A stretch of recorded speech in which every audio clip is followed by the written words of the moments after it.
আসসালামু আলাইকুম রহমতুল্লাহ। সুপ্রিয় শিক্ষার্থীবৃন্দ, সকলকে স্বাগত জানাচ্ছি আমাদের রেটিনা সিলেক্ট ব্রাঞ্চের পক্ষ থেকে আজকের এই ডেমো ক্লাসে। আজকের ডেমো ক্লাসে আমরা পড়াশোনা করব, আমরা শিখবো, আমরা জানবো আমাদের গাজী আজমল স্যারের যে জুওলজি বইটা রয়েছে, এখান থেকে মূলত আমরা পড়াশোনা করব চতুর্থ অধ্যায়। অধ্যায়টার নাম হচ্ছে মানবদেহের রক্ত সঞ্চালন। ঠিক আছে, রক্ত সঞ্চালন যে প্রক্রিয়াটা রয়েছে সেই রক্ত সঞ্চালন প্রক্রিয়া সম্পর্কে আমরা জানবো। আচ্ছা, তো সকলকে আবারও স্বাগত জানিয়ে চলো আমরা শুরু করি আমাদের আজকের ক্লাসটি। সবাইকে আমাদের পক্ষ থেকে আসসালামু আলাইকুম। দেখো, আমরা পড়বো হচ্ছে মানব শারীরতত্ত্ব, রক্ত ও সঞ্চালন, হিউম্যান ফিজিওলজি। হ্যাঁ, human physiology, blood and circulation. আমরা এই অধ্যায়টা আমরা আজকে জানবো। দেখো, আমরা প্রথমে একটা কথা নিয়ে আমরা চলে আসছি যে এই যে 24-এর আমাদের 36 জুলাই, এই সময় আমরা খুবই কমন একটা স্লোগান শুনেছি, তাই না? যে রক্তের বন্যায় ভেসে যাবে অন্যায়, তাই না? তো রক্তের যে বন্যায়, এটা যদি অন্যায় ভেসে চলে যাচ্ছে, আমাদের প্রশ্ন হচ্ছে রক্তটা আসলে কি তাহলে, তাই না? সেটা কিভাবে অন্যায়কে ভাসিয়ে নিয়ে যাচ্ছে, বা সে আসলে কি অন্যায়কে ভাসিয়ে নিয়ে যায় নাকি অন্য কাউকে ভাসায় নিয়ে যায়, এই বিষয়গুলো আমরা শিখবো। তাহলে প্রশ্নটা হচ্ছে রক্ত আসলে কি, ব্লাড আসলে কি জিনিস। হ্যাঁ, আমরা এটা শিখবো। আসো সামনে যাই। দেখো, রক্ত হচ্ছে একটি তরল যোজক কলা। যোজক কলা বলতে তোমরা যেটা বুঝো, আমি তোমাদেরকে একটু ইংরেজিতে বলি, তোমাদের জন্য সহজ হবে। যোজক কলার ইংরেজি হচ্ছে কানেকটিভ টিস্যু। হ্যাঁ, কানেকটিভ টিস্যু মানে কি, যেটা আমাদের বডির বিভিন্ন পার্টসকে একসাথে করে। যেমন আমি তোমাদেরকে যদি একটা উদাহরণ দেই, যে আমাদের দেহে যে অস্থিগুলো আছে, বোনস গুলো আছে, এই বোনস গুলো কিন্তু আমাদের একটা যোজক টিস্যু বা কানেকটিভ টিস্যু। কারণ এই বোনস গুলো দ্বারা আমার পুরো বডি একটার সাথে একটা কানেক্টেড। ঠিক একই রকম ভাবে এই রক্ত দ্বারা যেহেতু আমার পুরো বডিটা কানেক্টেড, সো এটাকে বলা হয় কানেকটিভ টিস্যু অথবা যোজক কলা। ঠিক আছে, আর যেহেতু এটা তরল পদার্থ, এই জন্য নাম কি হয়েছে, তরল যোজক কলা। ঠিক আছে, সো তরল যোজক কলা, রক্ত হচ্ছে কেমন, তরল যোজক কলা বা কানেকটিভ টিস্যু। কানেকটিভ টিস্যুটা মনে রাখবা, হ্যাঁ, কারণ অনেক সময় আমাদের মেডিকেলের পরীক্ষায় ইংরেজি শব্দগুলো ব্যবহার করে। ঠিক আছে, তো আমরা জানবো যোজক কলা ইংরেজি কি, কানেকটিভ টিস্যু। ওকে, এরপরে দেখো, মানবদেহে রক্তের পরিমাণ কত, 5 থেকে 6 লিটার। আচ্ছা, আমরা এখানে একটু কথা বলে আসি। এই যে 5 থেকে 6 লিটার, মনে করো আমার ওজন হচ্ছে সাপোজ 70 কেজি, আর একজন মানুষের ওজন হচ্ছে 100 কেজি। এই দুইজন মানুষের দেহে কি একই পরিমাণ রক্ত থাকবে? কি মনে হয়? দেখো, যদি একই পরিমাণ রক্ত থাকে, তাহলে তো যে 100 কেজির মানুষটা রয়েছে, তার তো দেহে কোষের সংখ্যা অনেক বেশি, তাই না? তো এই প্রত্যেকটা কোষের মধ্যে কিন্তু রক্ত দিয়ে অক্সিজেন বলো, খাবার বলো, এই পদার্থগুলো পরিবাহিত হইতে হবে। সেক্ষেত্রে এই একই পরিমাণ রক্তে কিন্তু 70 কেজি মানুষ এবং 100 কেজি মানুষের মধ্যে মানে সমান কাজ সে করতে পারবে না। তো এই জন্য এইটা কিন্তু ফিক্সড না। আমরা বলে থাকি যে একজন মানুষের যে ওজন, তার দেহের ওজনের 8%, কত পার্সেন্ট বলো, 8% রক্ত থাকে। তাহলে 5 থেকে 6 লিটার কিভাবে আসলো? আমরা ধরে নেই যে একজন মানুষের ওজন, স্বাভাবিক মানুষের ওজন মনে করো 70 কেজি, এর যদি 8% চিন্তা করি, তাহলে কি হবে, এখানে দিব 8, নিচে দিব কত পার্সেন্টের জন্য 100, কাটাকাটি করো, 0 কেটে গেল, তাহলে 7 8 কত 56, নিচে 10, তাহলে কত হচ্ছে 5.6 লিটার। তাহলে একজন মানুষের ওজন যদি 70 কেজি হয়, তাহলে আমরা ধরলাম কত, 5.6 লিটার। এটাকে অন অ্যাভারেজ, যেহেতু একজন মানুষের ওজন 70 থেকে 80 কেজি এরকমই হয় স্বাভাবিক উচ্চতার মানুষের, তো এই জন্য বলা হয়েছে 5 থেকে 6 লিটার।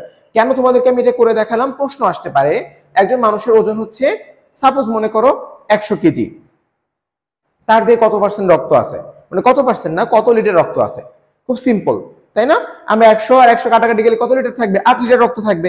সো এই জায়গাটা কিন্তু তোমাদের ছোটখাটো একটা ম্যাথ চলে আসতে পারে। আচ্ছা, এরপরে দেখো তাপমাত্রা কত, 36 থেকে 38 ডিগ্রি সেলসিয়াস। এই তাপমাত্রাটাও কিন্তু আমাদের জন্য অনেক গুরুত্বপূর্ণ।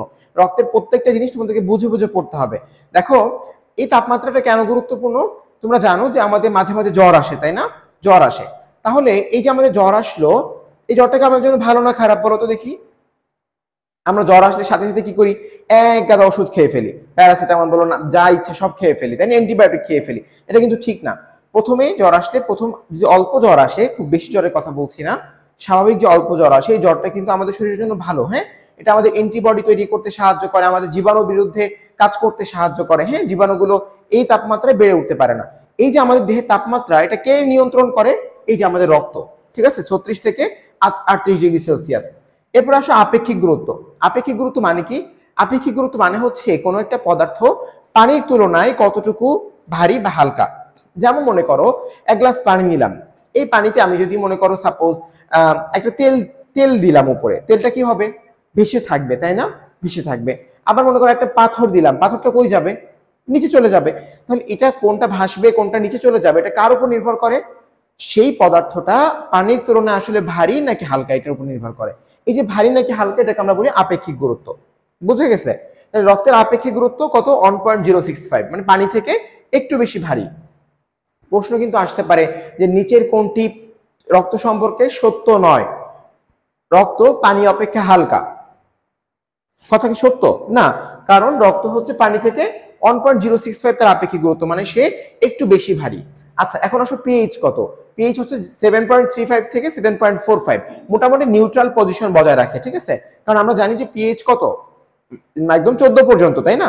নিউট্রাল পজিশন কত? 7। সো এটা মোটামুটি পিএইচ 7 এর কাছাকাছি থাকে, সামান্য ক্ষারীয় আর কি, সামান্য ক্ষারীয় রক্ত, ঈষৎ ক্ষারীয়, বাট সেটা মোটামুটি নিউট্রালের কাছাকাছি। হ্যাঁ, আচ্ছা, এতটুকু বুঝতে পারছো আশা করি। চলো আমরা পরের স্লাইডে চলে যাই। এখন আসো রক্তের উপাদান। দেখো, আমি যদি তোমাদেরকে রক্তের উপাদান নিয়ে কথা বলি, এটা তোমাদের সব সময় কাজে লাগবে।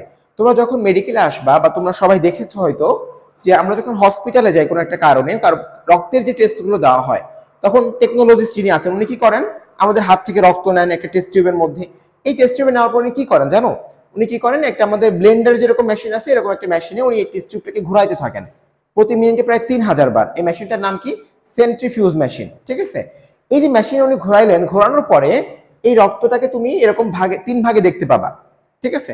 মোটামুটি 2 ভাগ, আমরা 3 ভাগই বললাম আর কি। দেখো, নিচের দিকে লাল কালার যেটা দেখতে পাবা এটা হচ্ছে আসলে আমাদের লোহিত রক্তকণিকা। আমরা জানি যে আমাদের রক্তের মধ্যে অনেকগুলো রক্তকণিকা থাকে, আমরা এগুলোকে রক্তকোষ বলি না। কেন বলি না কোষ বলতো? কারণ এগুলো হচ্ছে মোটামুটি নন ডিভাইডিং সেল, এগুলো মানে কোষ বিভাজিত হয় না। হ্যাঁ, এগুলোর মধ্যে মানে নিউক্লিয়াসের মধ্যে লোহিত রক্তকণিকার মধ্যে নিউক্লিয়াস থাকে না। সো এই যে কথাগুলোর কারণে তাকে আমরা কিন্তু কোষ বলতে পারতেছি না। দেখো, তাহলে রেড ব্লাড সেল এটা নিচে থাকলো। এর পরের অংশ দেখো, এই যে অংশটা সাদা যে অংশটা দেখতে পাচ্ছ, আমি এখন নীল কালার করতেছি। এই ছোট একটা অংশে থাকে হচ্ছে হোয়াইট ব্লাড সেল এবং প্লেটলেট, নিচে থাকে লোহিত রক্তকণিকা, আর এই ছোট জায়গায় থাকে শ্বেত রক্তকণিকা এবং অনুচক্রিকা। তাহলে এই পুরো অংশটাকে আমরা বলবো হচ্ছে রক্তকণিকা। তাহলে রক্তকণিকা কয় প্রকার বলো ভাইয়া? 3 প্রকার। একটা হচ্ছে লোহিত রক্তকণিকা, শ্বেত রক্তকণিকা, অনুচক্রিকা। আচ্ছা, তোমরা কিন্তু ইংরেজি নাম সহ শিখবা। এরপর এর উপরে যে অংশটা আছে, এই যে তোমরা দেখতে পাচ্ছ হালকা হলুদ কালারের, তো এই কালারটার যে তরল পদার্থ এটাকে আমরা বলি প্লাজমা বা রক্ত রস। কি বলি এটাকে আমরা? রক্ত রস, ঠিক আছে? তাহলে আমরা জানলাম যে একটা রক্তকে যদি আমরা সেন্ট্রিফিউজ করি বা অনেকবার ঘোরানোর মাধ্যমে ভাগ করে ফেলি, তাহলে আমরা 2টা অংশ পাবো। একটার নাম হচ্ছে রক্তকণিকা, আর একটার নাম হচ্ছে রক্তরস, ঠিক আছে? এখন দেখো, এই 2টা অংশের মধ্যে তাকাও তো, কোনটা বেশি থাকে, রক্তকণিকা নাকি রক্তরস? অবশ্যই তোমরা দেখতে পাচ্ছ উপরের অংশটা বেশি। সো রক্তরসের পরিমাণ বেশি থাকে, ঠিক আছে? পানির পরিমাণ বেশি। আচ্ছা, এই যে আমরা রক্তরসের কথা বলছি, যে প্লাজমা, এর মধ্যে অনেকগুলো পদার্থ আছে, পানি থাকবে, আয়ন থাকবে, প্রোটিন থাকবে, অনেকগুলো বিষয় থাকবে, ঠিক আছে? আচ্ছা, এরপরে চলো আমরা এই জায়গাটা একটু বই থেকে পড়ে আসি। হ্যাঁ, এটা তোমাদের বই থেকে কাজে লাগবে।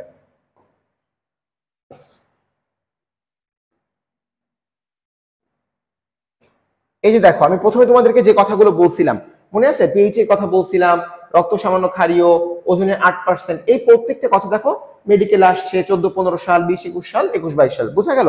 এই একটা লাইন, মানে এই যে বেসিক কথাবার্তা, এগুলো তোমাদের কিন্তু অবশ্যই জানতে হবে। এখান থেকে কিন্তু মেডিকেলে প্রশ্ন আসার খুব বেশি সম্ভাবনা, ঠিক আছে? আচ্ছা, চলো সামনে যাই।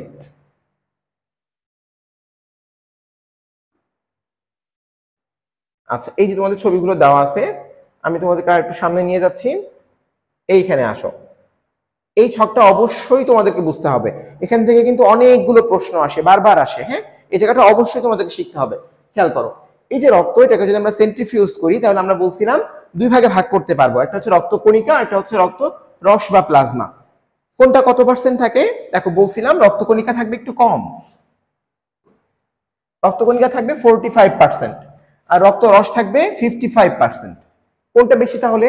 রক্ত রস বেশি। মনে রাখবা, রক্ত যেহেতু তরল পদার্থ, তাহলে সেখানে পানির পরিমাণ বেশি থাকবে। হ্যাঁ, প্লাজমার পরিমাণ বেশি থাকবে। আচ্ছা, এখন আসো, এই যে রক্তকণিকা, এটা কয় প্রকার তোমরা বলো, সবাই রিপিট করো। বলছিলাম 3 প্রকার। একটা হচ্ছে লোহিত রক্তকণিকা, একটা হচ্ছে শ্বেত রক্তকণিকা, আর একটা হচ্ছে অনুচক্রিকা। এই প্রত্যেকটার কিন্তু 2টা করে ইংরেজি শব্দ আছে, তোমরা সবাই জানো। একটা নাম হচ্ছে এরিথ্রোসাইট, একটা নাম হচ্ছে লিউকোসাইট, একটা নাম হচ্ছে থ্রম্বোসাইট, তাই না? এটা তোমরা সবাই জানো। আবার আছে red blood cell, white blood cell, platelet. এই নামগুলো তোমাদেরকে অবশ্যই জানতে হবে, ইংরেজি সহ জানতে হবে। আচ্ছা, এখন আসো, এই যে আমরা বললাম লোহিত রক্তকণিকা, শ্বেত রক্তকণিকা, অনুচক্রিকা, এর মধ্যে শ্বেত রক্তকণিকাকে আমরা আবার 2 ভাগে ভাগ করছি। একটা হচ্ছে গ্রানিউলোসাইট আর একটা হচ্ছে অ্যাগ্রানিউলোসাইট। গ্রানিউলোসাইট মানে হচ্ছে গ্রানিউল থেকে আসছে। শব্দটা তোমরা যদি তাকাও, দেখো এই শব্দটা আসছে হচ্ছে গ্রানিউল থেকে। গ্রানিউল, গ্রানিউল মানে কি? দানাদার, তাই না? দানা বোঝায়, গ্রানিউল মানে কি? দানা, তাই না? আচ্ছা, তো আমরা এই শ্বেত রক্তকণিকাকে কিভাবে ভাগ করলাম এটা তোমাদেরকে আমি একটু বুঝাই, একটু ছবি দিয়ে বুঝাই। এই যে দেখো, দেখো আমরা তোমরা যখন মেডিকেলে আসবা তখন তোমাদেরকে মাইক্রোস্কোপে এই রক্তের কোষগুলো, রক্তের কণিকাগুলো দেখতে হবে। তো এখন কোনটা কোন রক্তকণিকাটা তোমরা চিনবা কিভাবে? এই প্রত্যেকটা কণিকা চেনার জন্য কিছু স্পেশাল বৈশিষ্ট্য থাকে। আচ্ছা, লোহিত রক্তকণিকা দেখতে একরকম, এটা দিয়া বোতল, তাই না? মানে বাইকনকেভ ডিস্ক এর মতো। আমরা যদি বাইকনকেভ বলি, এরকম থাকে, এই দিক এরকম থাকে। আচ্ছা, এটা তোমরা জানবা। তাহলে আমরা জানলাম যে লোহিত রক্তকণিকা দেখতে একরকম, শ্বেত রক্তকণিকা দেখতে একরকম, অনুচক্রিকা একরকম। বাট শ্বেত রক্তকণিকার মধ্যে আবার অনেকগুলো ক্লাসিফিকেশন আছে, অনেকগুলো ভাগ আছে।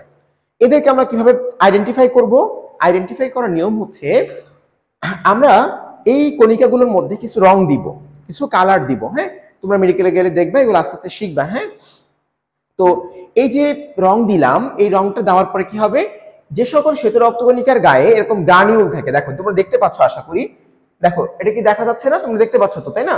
দেখো, এই যে আমি দেখাই, দেখো এখানে অনেকগুলো দানাদার দানাদার আছে। এই দানাগুলো যাদের দেহে থাকবে, এগুলোকে আমরা বলবো গ্রানিউল আছে, মানে হচ্ছে গ্রানিউলোসাইট। কি বলবো এগুলোকে আমরা? গ্রানিউলোসাইট, ঠিক আছে, বা দানাদার। তো যাদের দানা থাকবে, তোমরা মনে রাখবে তাদের সবার শেষে আছে ফিল। কি মনে আছে? ফিল।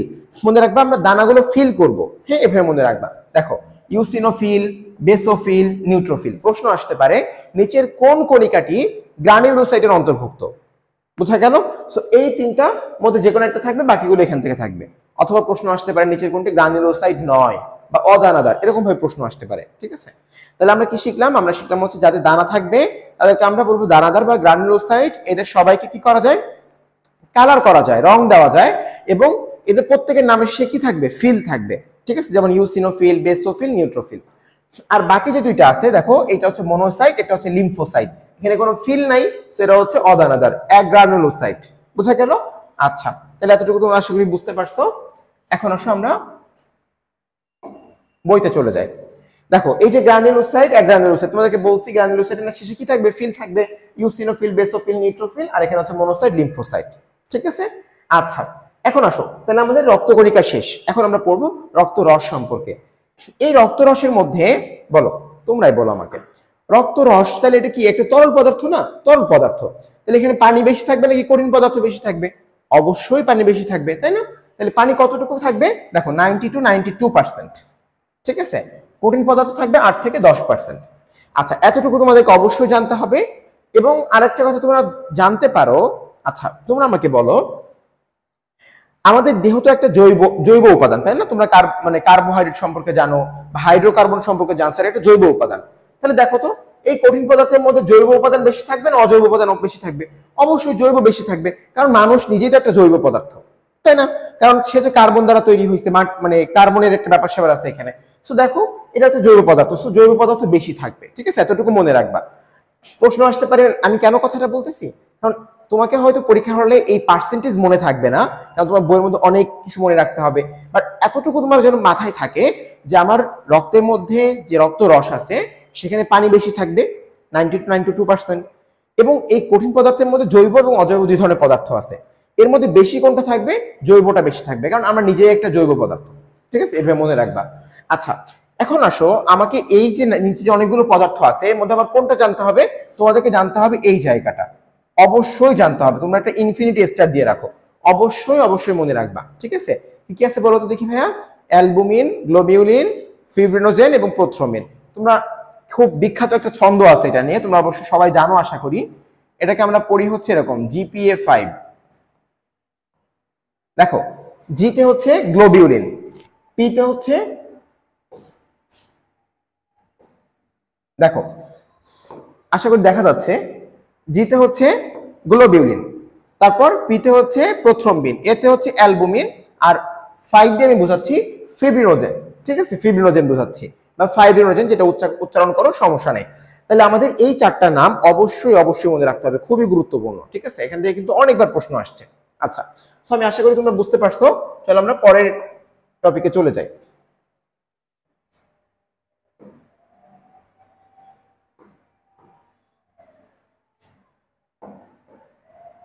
দেখো তোমাদেরকে আমরা যে কথাটা বলছিলাম, এখানে দেখো জিপি 5 বলা হয়েছে, জিপি 5 এর ছন্দ তোমাদেরকে দিয়েছে।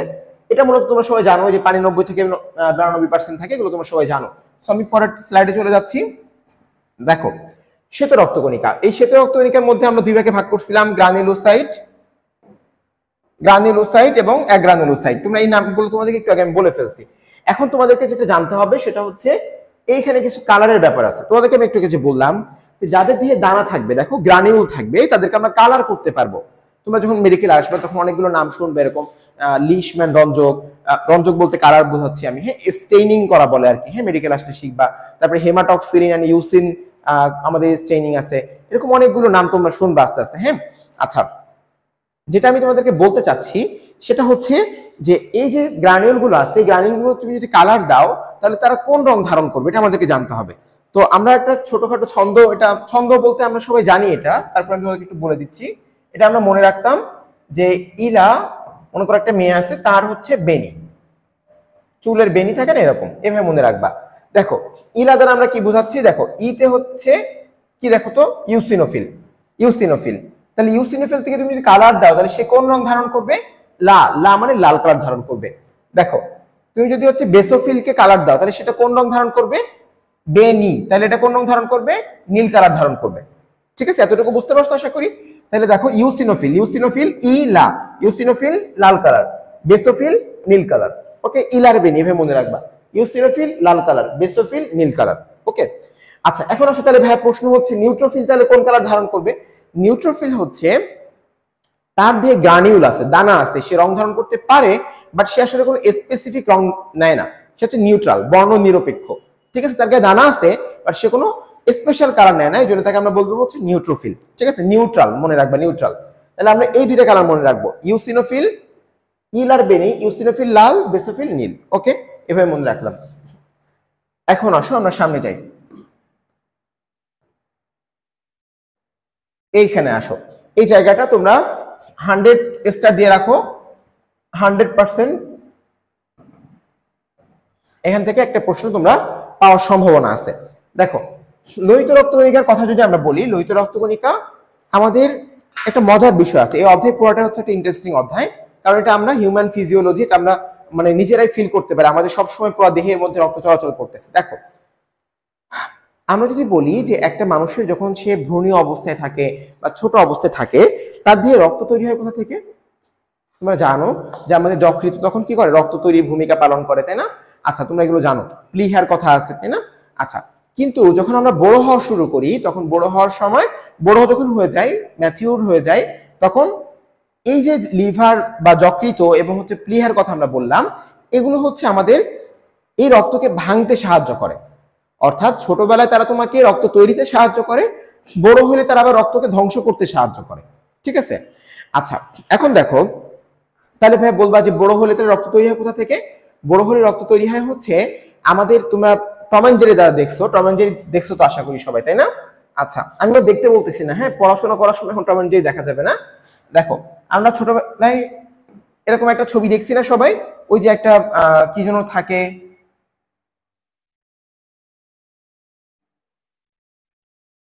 আচ্ছা আমি জাস্ট হচ্ছে কোনোভাবে আঁকানোর চেষ্টা করলাম।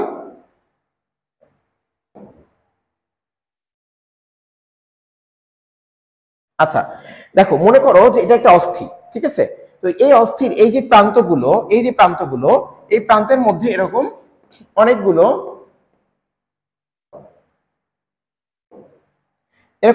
দানা দানা থাকে, হ্যাঁ, দানা দানা থাকে। এই দানা দানাগুলো তোমরা সবাই চিনো অবশ্য। তো তোমরা যখন মুরগির মাংস খাও বা চিকেন খাও তখন দেখবা যে এই হাড্ডিগুলোর প্রান্তে লাল লাল কিছু অংশ থাকে। এই লাল লাল অংশগুলো হচ্ছে আমরা বলি হচ্ছে রেড বোন ম্যারো। কি বলে এদেরকে আমরা? Red bone marrow. ঠিক আছে, আচ্ছা এদেরকে আমরা বলবো হচ্ছে রেড বোন ম্যারো। আচ্ছা, আর যদি তোমাদেরকে আমি বলি যে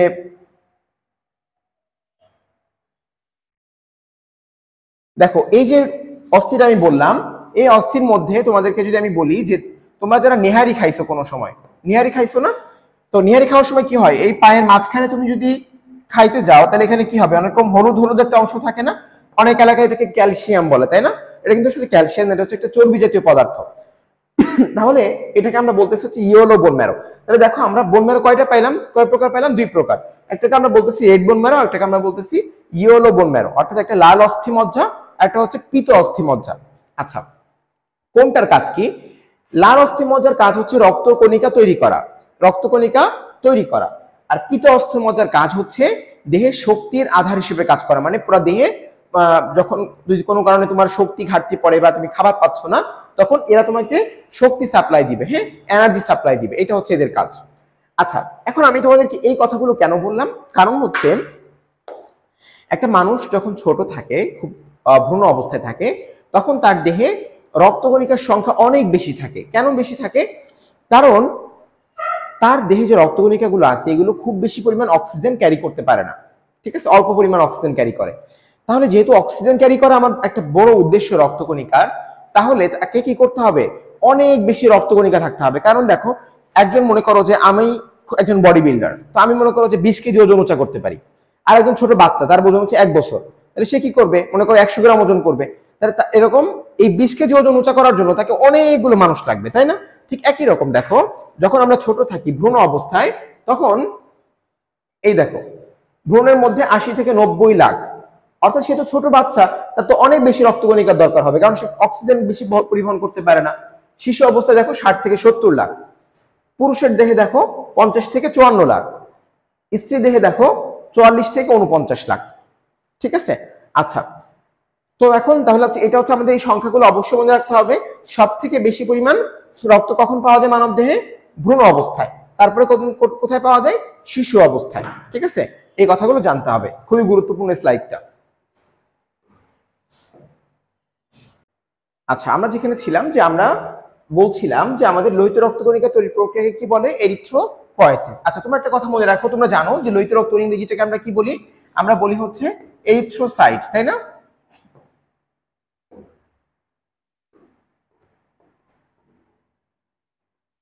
দেখো, এরিথ্রোসাইট, এই এরিথ্রোসাইট থেকে আমরা নিলাম হচ্ছে এরিথ্রো। আর এই যে দেখো পয়েসিস, এটা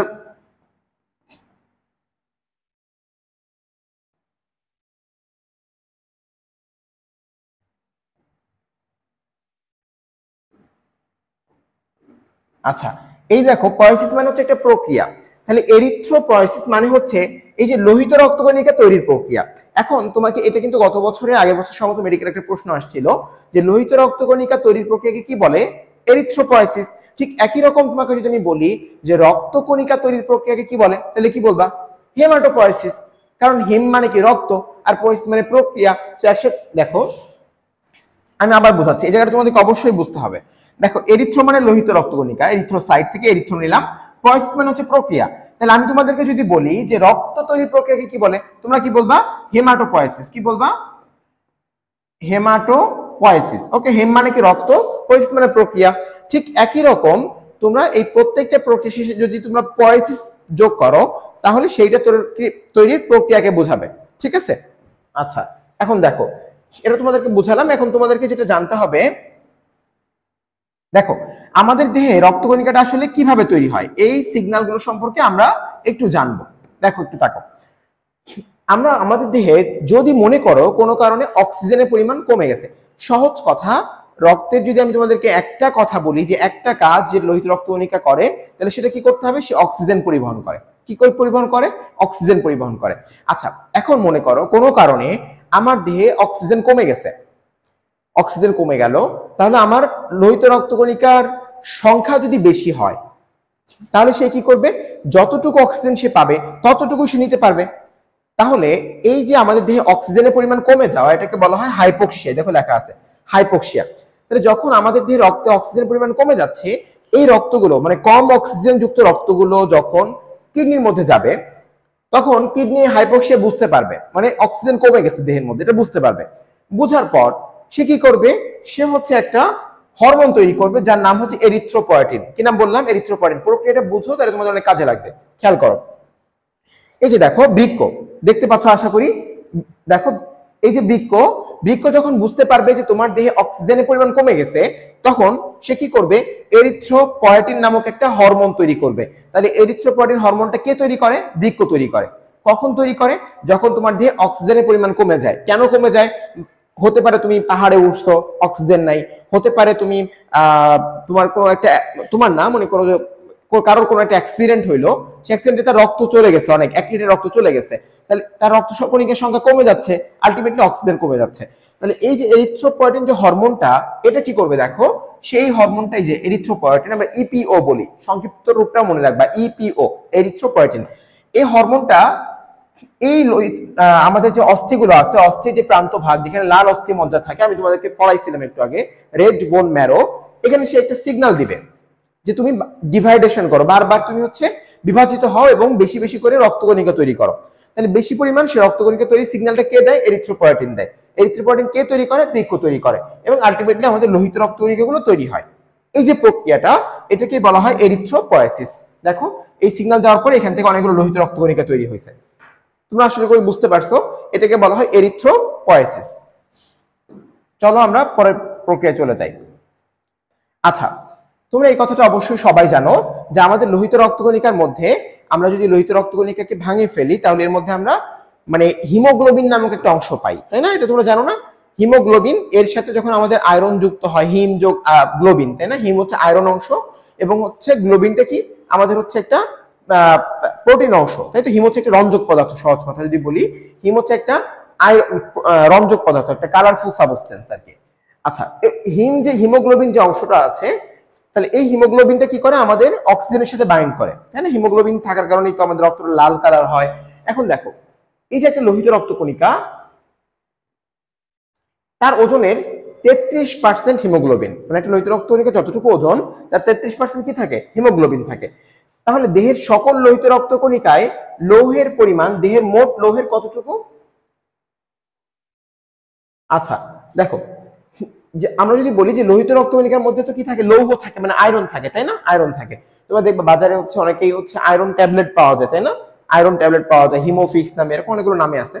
এই যে আয়রন গুলো থাকে আমাদের দেহের মধ্যে, তো লোহিত রক্তকণিকা আয়রন পাওয়া যায়। তাহলে এই আয়রন গুলো কত পার্সেন্ট থাকে মোট দেহের ওজনের? 65 ভাগ। ঠিক আছে, মোট দেহের ওজনে বলতে বোঝাচ্ছি মোট দেহে যতটুকু আয়রন থাকবে তার 65 ভাগ লোহিত রক্তকণিকা থাকবে। এই কথাটা খুবই খুবই গুরুত্বপূর্ণ।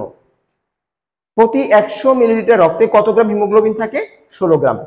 এটা ইনফিনিটি স্টার দিয়ে রাখো। প্রতি 100 মিলিলিটার রক্তে কতটুকু হিমোগ্লোবিন থাকে? 16 গ্রাম হিমোগ্লোবিন থাকে। ঠিক আছে, আশা করি বুঝতে পারছো। এখান থেকে এই 16 গ্রামটা খুবই গুরুত্বপূর্ণ। আচ্ছা, এখন আসো আমরা শ্বেত রক্তকণিকায় চলে যাই। শ্বেত রক্তকণিকা, তার আগে আমি তোমাদেরকে একটু প্রশ্ন করি, তোমরা সবাই অ্যান্সার দেওয়ার চেষ্টা করো। বলো তো, একজন মানব দেহে প্রতি ঘন মিলিমিটার রক্তে কতটুকু পরিমাণ লোহিত রক্তকণিকা থাকে? আশা করি পারো সবাই। আমি তোমাদের ক্যান্সার গুলো বলে দিচ্ছি, তোমরা পড়ছিলা। ভ্রূণ দেহে থাকে হচ্ছে 80 থেকে 90 লাখ, শিশু দেহে থাকে 60 থেকে 70 লাখ, পুরুষ থাকে 50 থেকে 54 লাখ, নারী দেহে থাকে কত বলো? 44 থেকে 49 লাখ। আচ্ছা, তাহলে এই যে একটা হচ্ছে লক্ষাধিক, মানে অনেক লাখ থাকে, তাই না? 50 লাখের কাছাকাছি থাকে। এখন শ্বেত রক্তকণিকার সংখ্যা কত তাহলে? শ্বেত রক্তকণিকা হচ্ছে মাত্র 4 থেকে 11,000, মাত্র 4 থেকে 11,000। এটা কিন্তু হাজার, আর ওটা হচ্ছে লক্ষ ছিল।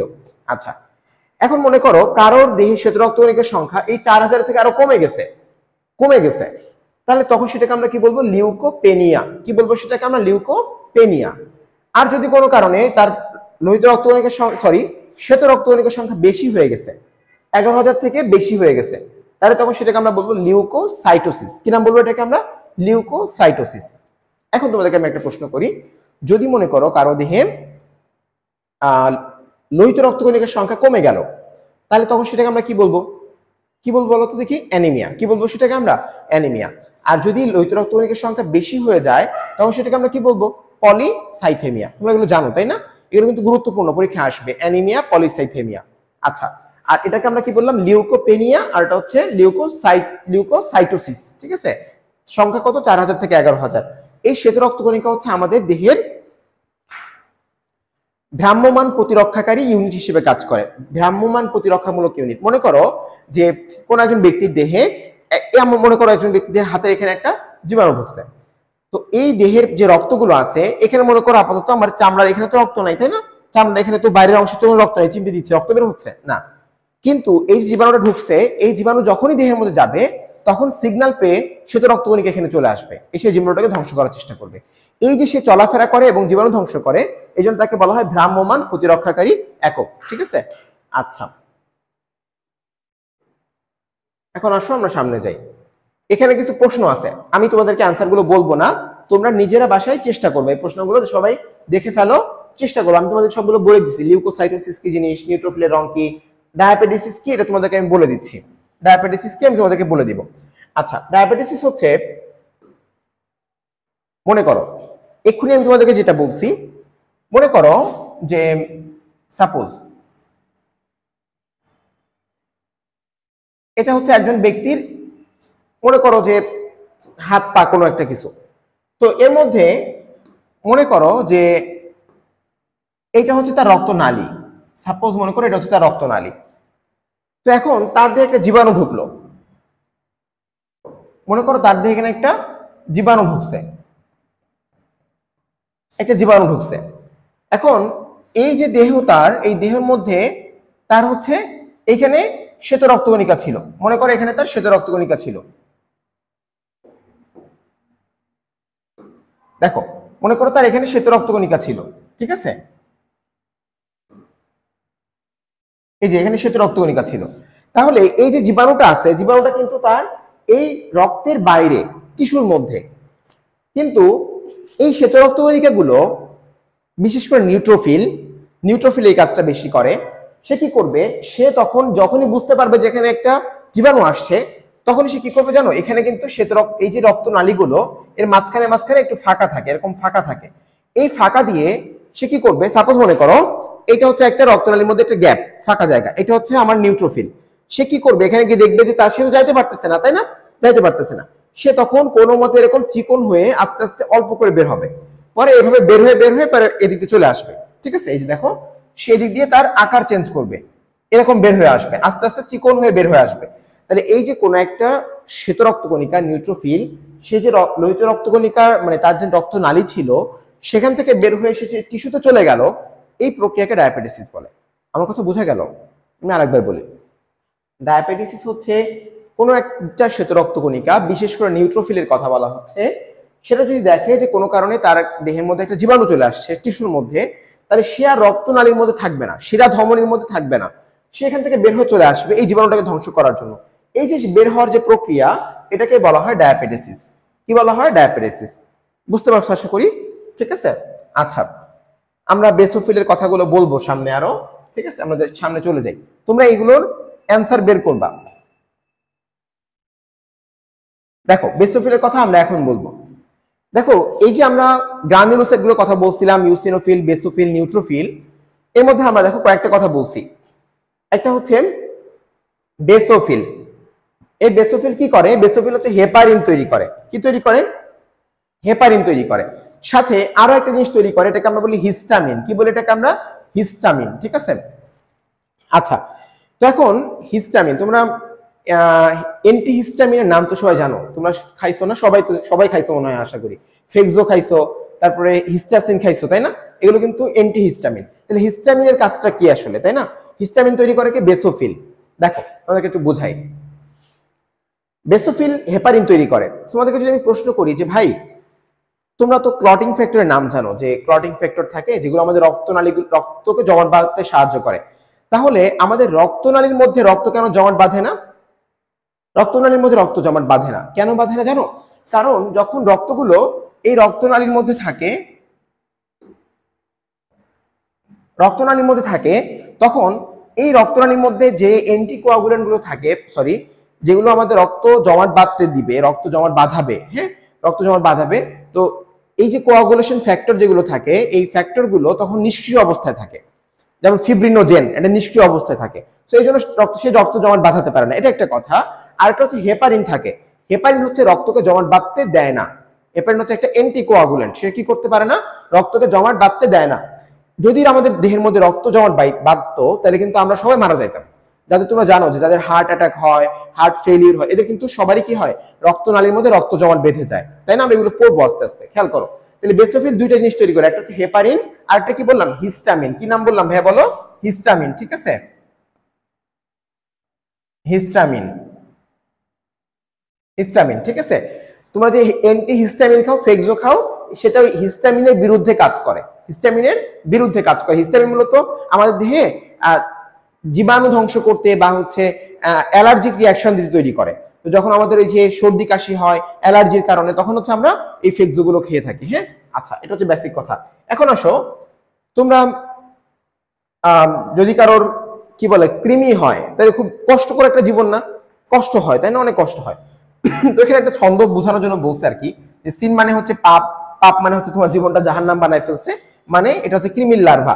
তো ইউসিনোফিল কি করে? ইউসিনোফিল হচ্ছে এই কৃমির লার্ভার বিরুদ্ধে কাজ করে, ঠিক আছে।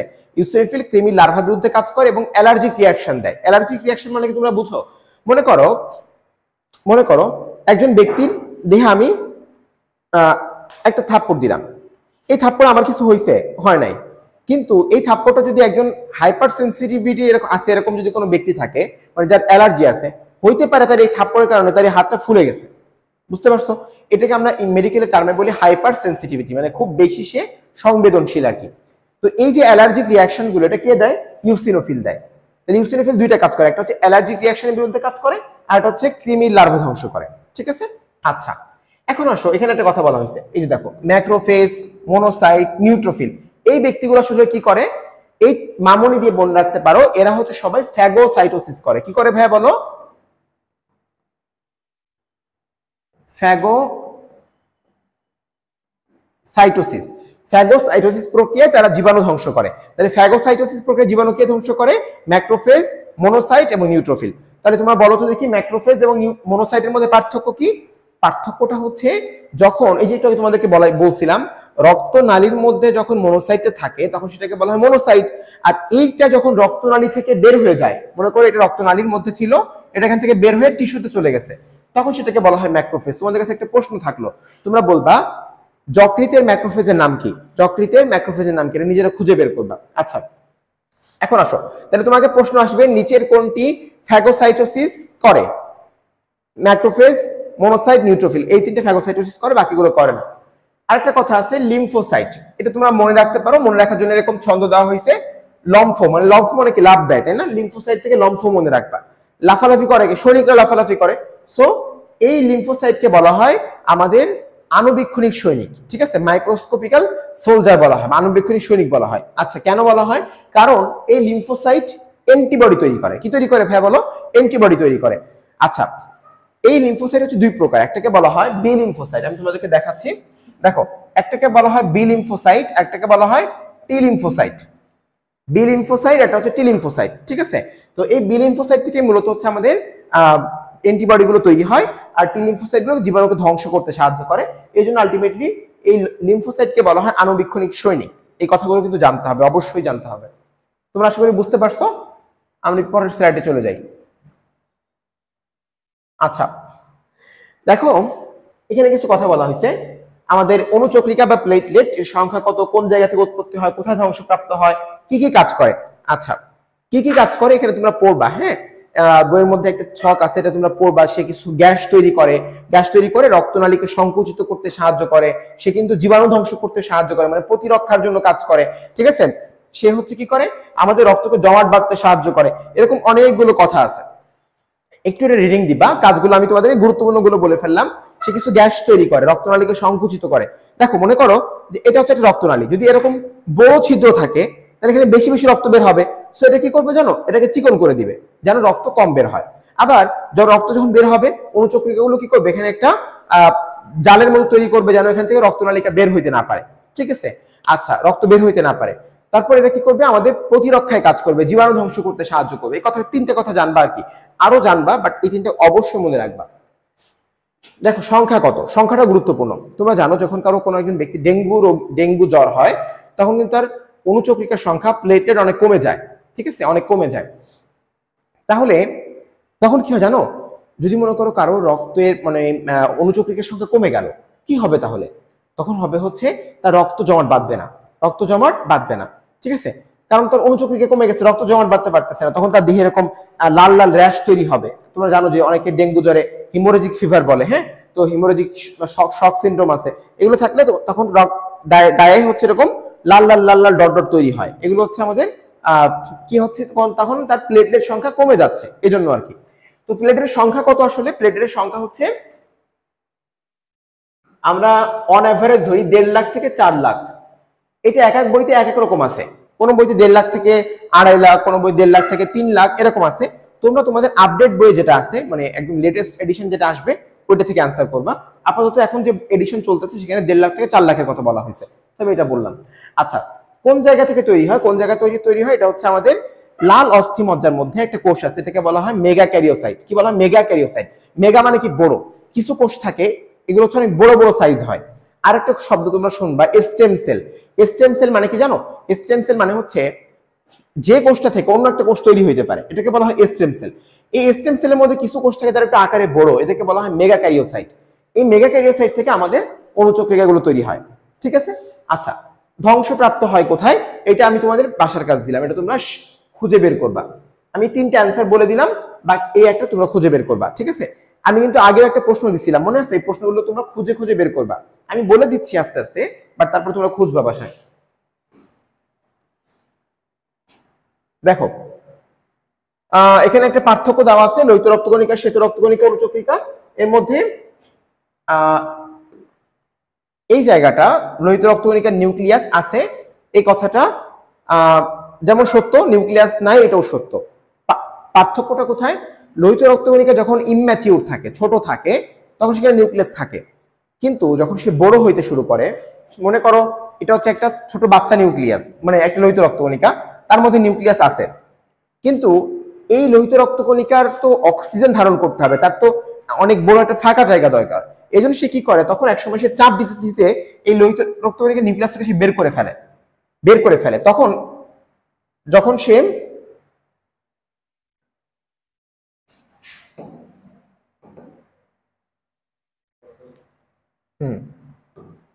দেখো, তাহলে লোহিত রক্তকণিকা সে কি করলো, মনে করো যে এরকম একটা গোল ছিল, গোল একটা লোহিত রক্তকণিকা, তার মধ্যে একটা নিউক্লিয়াস ছিল, সেটা চাপ দিয়ে বের করে দিল। এই চাপ যখন সে দেয় তখন সে নিজেই দুই দিকে এরকম এরকম দিয়ে অবতল হয়ে যায়, মানে তার হচ্ছে তখন শেপটা এদিকে একটা গোলাকার এদিকে একটা গোলাকার এরকম একটা অবস্থা তৈরি হয়, কারণ সে বেশি পরিমাণ অক্সিজেন ধারণ করার জন্য এই কাজটা করে। সো লোহিত রক্তকণিকার নিউক্লিয়াস কখন থাকে? যখন সে ছোট থাকে, ইম্যাচিওর থাকে। বাট ম্যাচিওর লোহিত রক্তকণিকা কোনো নিউক্লিয়াস থাকে না, ঠিক আছে, এটা জানতে হবে। আচ্ছা, বাকি যেগুলো তোমরা সবাই পারো, লোহিত রক্তকণিকা অক্সিজেন পরিবহন করে, শ্বেত রক্তকণিকা রোগ প্রতিরোধ করে, রক্ত সঞ্চালনে সাহায্য করে, এই কথাগুলো আমরা বলে ফেলছি। সো আমরা সামনে আগাই। আচ্ছা, এখন আসো রক্ত জমাট বাঁধা। রক্ত জমাট বাঁধা খুবই ইন্টারেস্টিং একটা বিষয়, এটা আমাদেরকে জানতে হবে। তোমরা জানো যে একটা রোগ আছে, এটাকে বলা হয় হিমোফিলিয়া। তোমরা জানো না এটা? হিমোফিলিয়া। হিমোফিলিয়া যদি কারো থাকে, তখন তার যদি কারো হাত কেটে যাবে, কোনো কারণে একটা ক্ষত হয়, রক্ত বের হবে তো হবে, কোনো কারণে এটা থামবে না, ঠিক আছে। আচ্ছা, এই কারণগুলো কেন হয় আমরা এটা জানবো। আমাদের অনেকগুলো, দেখো এখানে প্রায় 13টা ক্লটিং ফ্যাক্টরের নাম বলা হয়েছে, 13টা ক্লটিং ফ্যাক্টরের নাম বলা হয়েছে। এর মধ্যে প্রথম যে 4টা, fibrinogen, prothrombin, thromboplastin, calcium ion, ঠিক আছে। এটা তোমরা একটা ছন্দ আছে, চাইলে মনে রাখতে পারো। এটা অনেকে মনে রাখে ভাবে, ফুল পরে টুপ করে, এভাবে অনেকে মনে রাখে। ফুল মানে হচ্ছে ফাইব্রিনোজেন, পরে মানে প্রথ্রম্বিন, টুপ মানে থ্রম্বোপ্লাস্টিন, ক মানে হচ্ছে ক্যালসিয়াম আয়ন। এই যে 4টা নাম আমরা বললাম, এই 4টা অবশ্যই তোমাদেরকে মনে রাখতে হবে, এই 4টা মনে রাখবা, ঠিক আছে। তাহলে বলো কি কি? Fibrinogen, prothrombin, thromboplastin, calcium ion, এটা তোমরা মনে রাখবা। বাকিগুলো তোমরা যদি চাও মনে রাখতে পারো, নাও রাখতে পারো। তাহলে আমরা এই যে 4টা নাম বললাম, fibrinogen, prothrombin, thromboplastin, calcium ion, এটা অবশ্যই তোমাদেরকে মনে রাখতে হবে। এখন আরো কিছু ফ্যাক্টর আছে, তোমরা জানো এটা, এই দুটো তোমরা পড়বা, সামনেও পড়বা, জিনতত্ত্ব বিবর্তনের মধ্যে আছে। 8 নম্বর ফ্যাক্টরটাকে বলা হয় অ্যান্টি হিমোফিলিক ফ্যাক্টর। এটা যদি না থাকে তখন সেটাকে বলা হয় হিমোফিলিয়া এ, কারণ এই ক্লটিং ফ্যাক্টর না থাকার কারণে রক্তগুলো জমাট বাঁধতে পারে না, রক্ত পড়তেই থাকে। 9 নাম্বার ক্লটিং ফ্যাক্টর যদি না থাকে, এটার নাম বলা হয় ক্রিস্টমাস ফ্যাক্টর, তখন এটাকে বলা হয় হিমোফিলিয়া বি, বা এটার আরেকটা নাম হচ্ছে ক্রিস্টমাস ডিজিজ। ঠিক আছে, ক্রিস্টমাস ডিজিজ। তাহলে এই 6টা তোমাদেরকে অবশ্যই মনে রাখতে হবে। Fibrinogen, prothrombin, thromboplastin, calcium ion. 8 number কোনটা? অ্যান্টিহিমোফিলিক ফ্যাক্টর। 9 নাম্বার কোনটা? Christmas factor. এভাবে মনে রাখবা, ঠিক আছে? বাকিগুলো যদি যারা মানে পারবা এই 6টা মনে রাখতে, তারা বাকিগুলো পড়ার চেষ্টা করো। অবশ্যই এই 6টা হচ্ছে মুখস্থ করা ফরজ, ঠিক আছে? বাকিগুলো সুন্নত নফল আর কি। আচ্ছা, পরের স্লাইডে চলে যাই। দেখো এখানে হচ্ছে তোমাদেরকে রক্ত জমাট বাঁধার একটা পদ্ধতি বলা হয়েছে। খেয়াল করো কিভাবে রক্ত জমাট বাঁধে।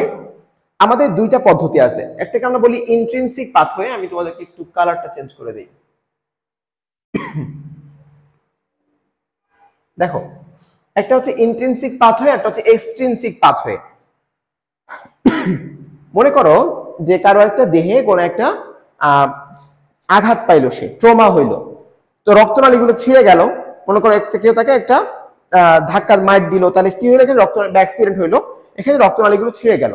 এই যে আঘাত তৈরি হইলো, তখন এই রক্তনালী থেকে কি হবে?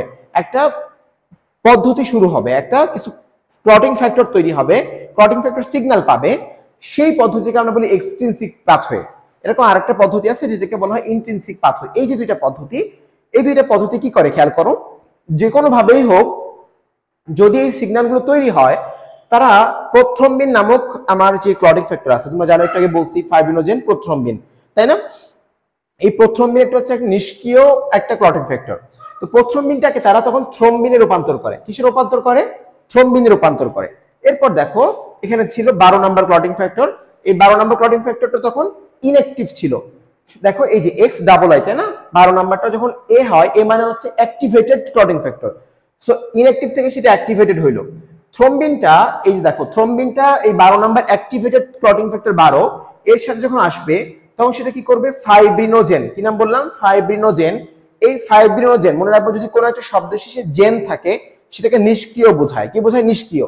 সো ফাইব্রিনোজেনকে তখন তারা ফাইব্রিনে রূপান্তর করে। কিসে রূপান্তরণ করে? ফাইব্রিন। ফাইব্রিন হচ্ছে একটা জালিকার একক, মনোমার। এই মনোমারটা যখন একসাথে অনেকগুলো হয়, তখন সেটাকে আমরা বলি হচ্ছে ফাইব্রিন পলিমার বা ফাইব্রিন জালিকা, ঠিক আছে?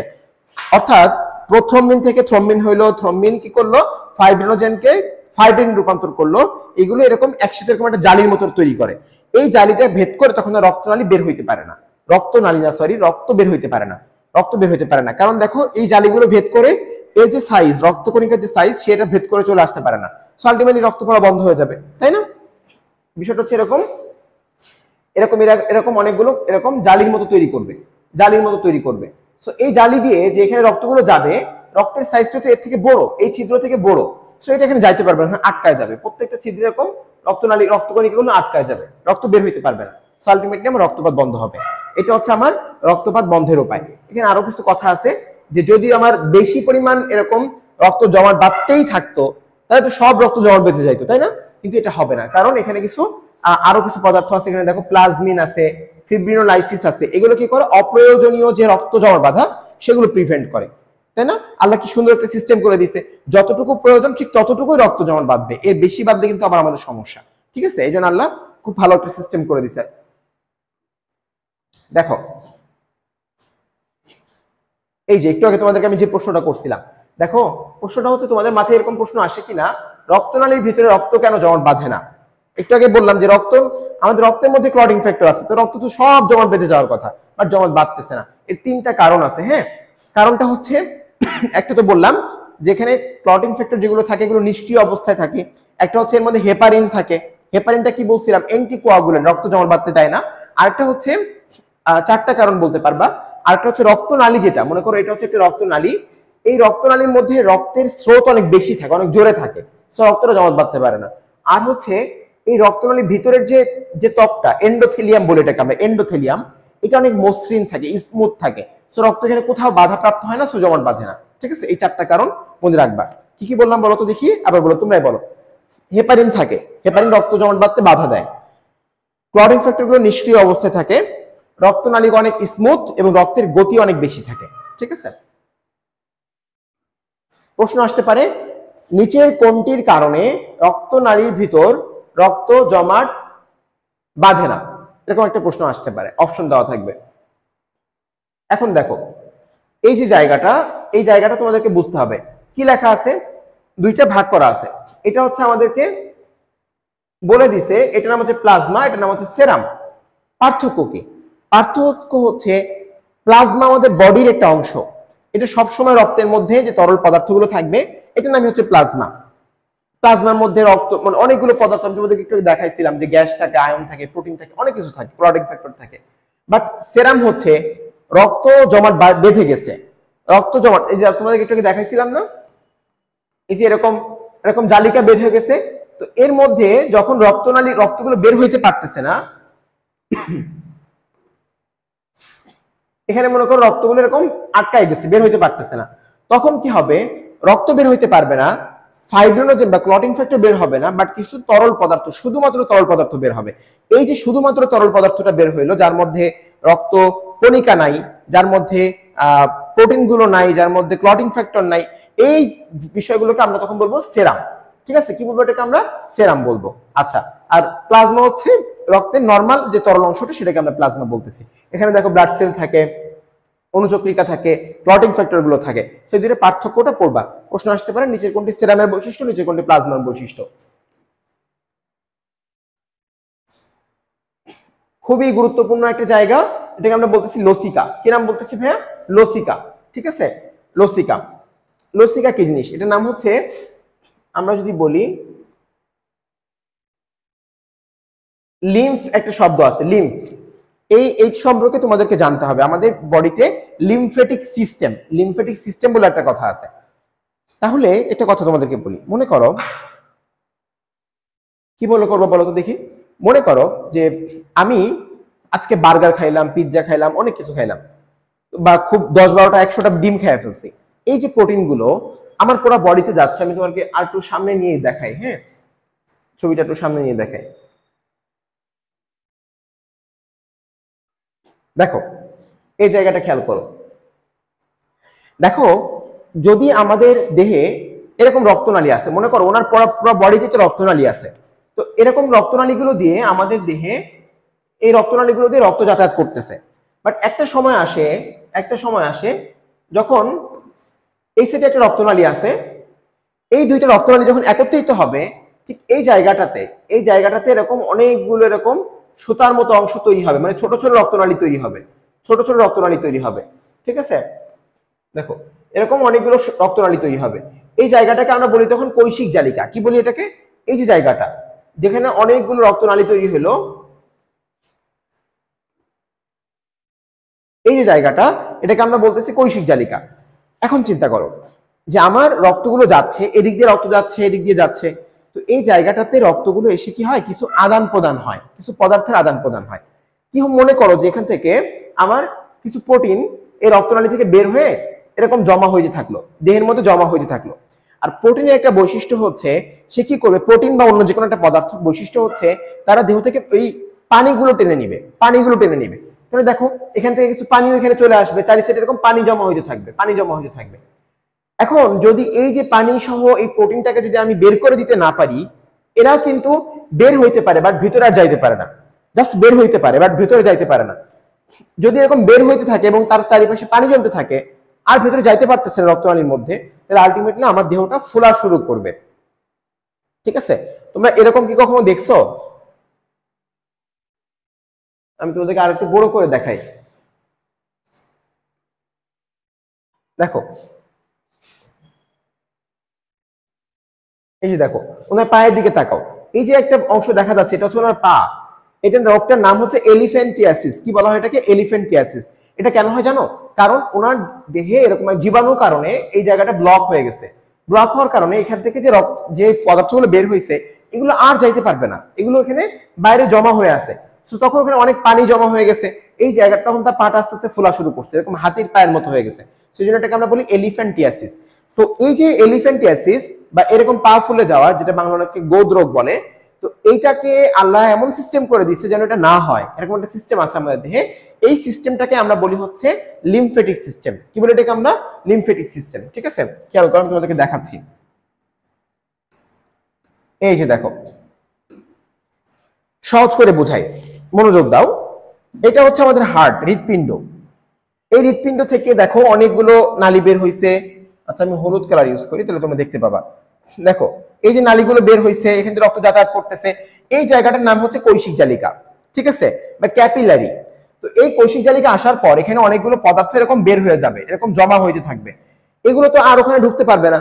সো এই জন্য যেন এই পদার্থগুলো আবার বের হয়ে চলে যাইতে পারে, এই জন্য আল্লাহ কি করছেন, এখানে একটা দেখো, এখানে নতুন একটা নালী তৈরি করে দিচ্ছেন।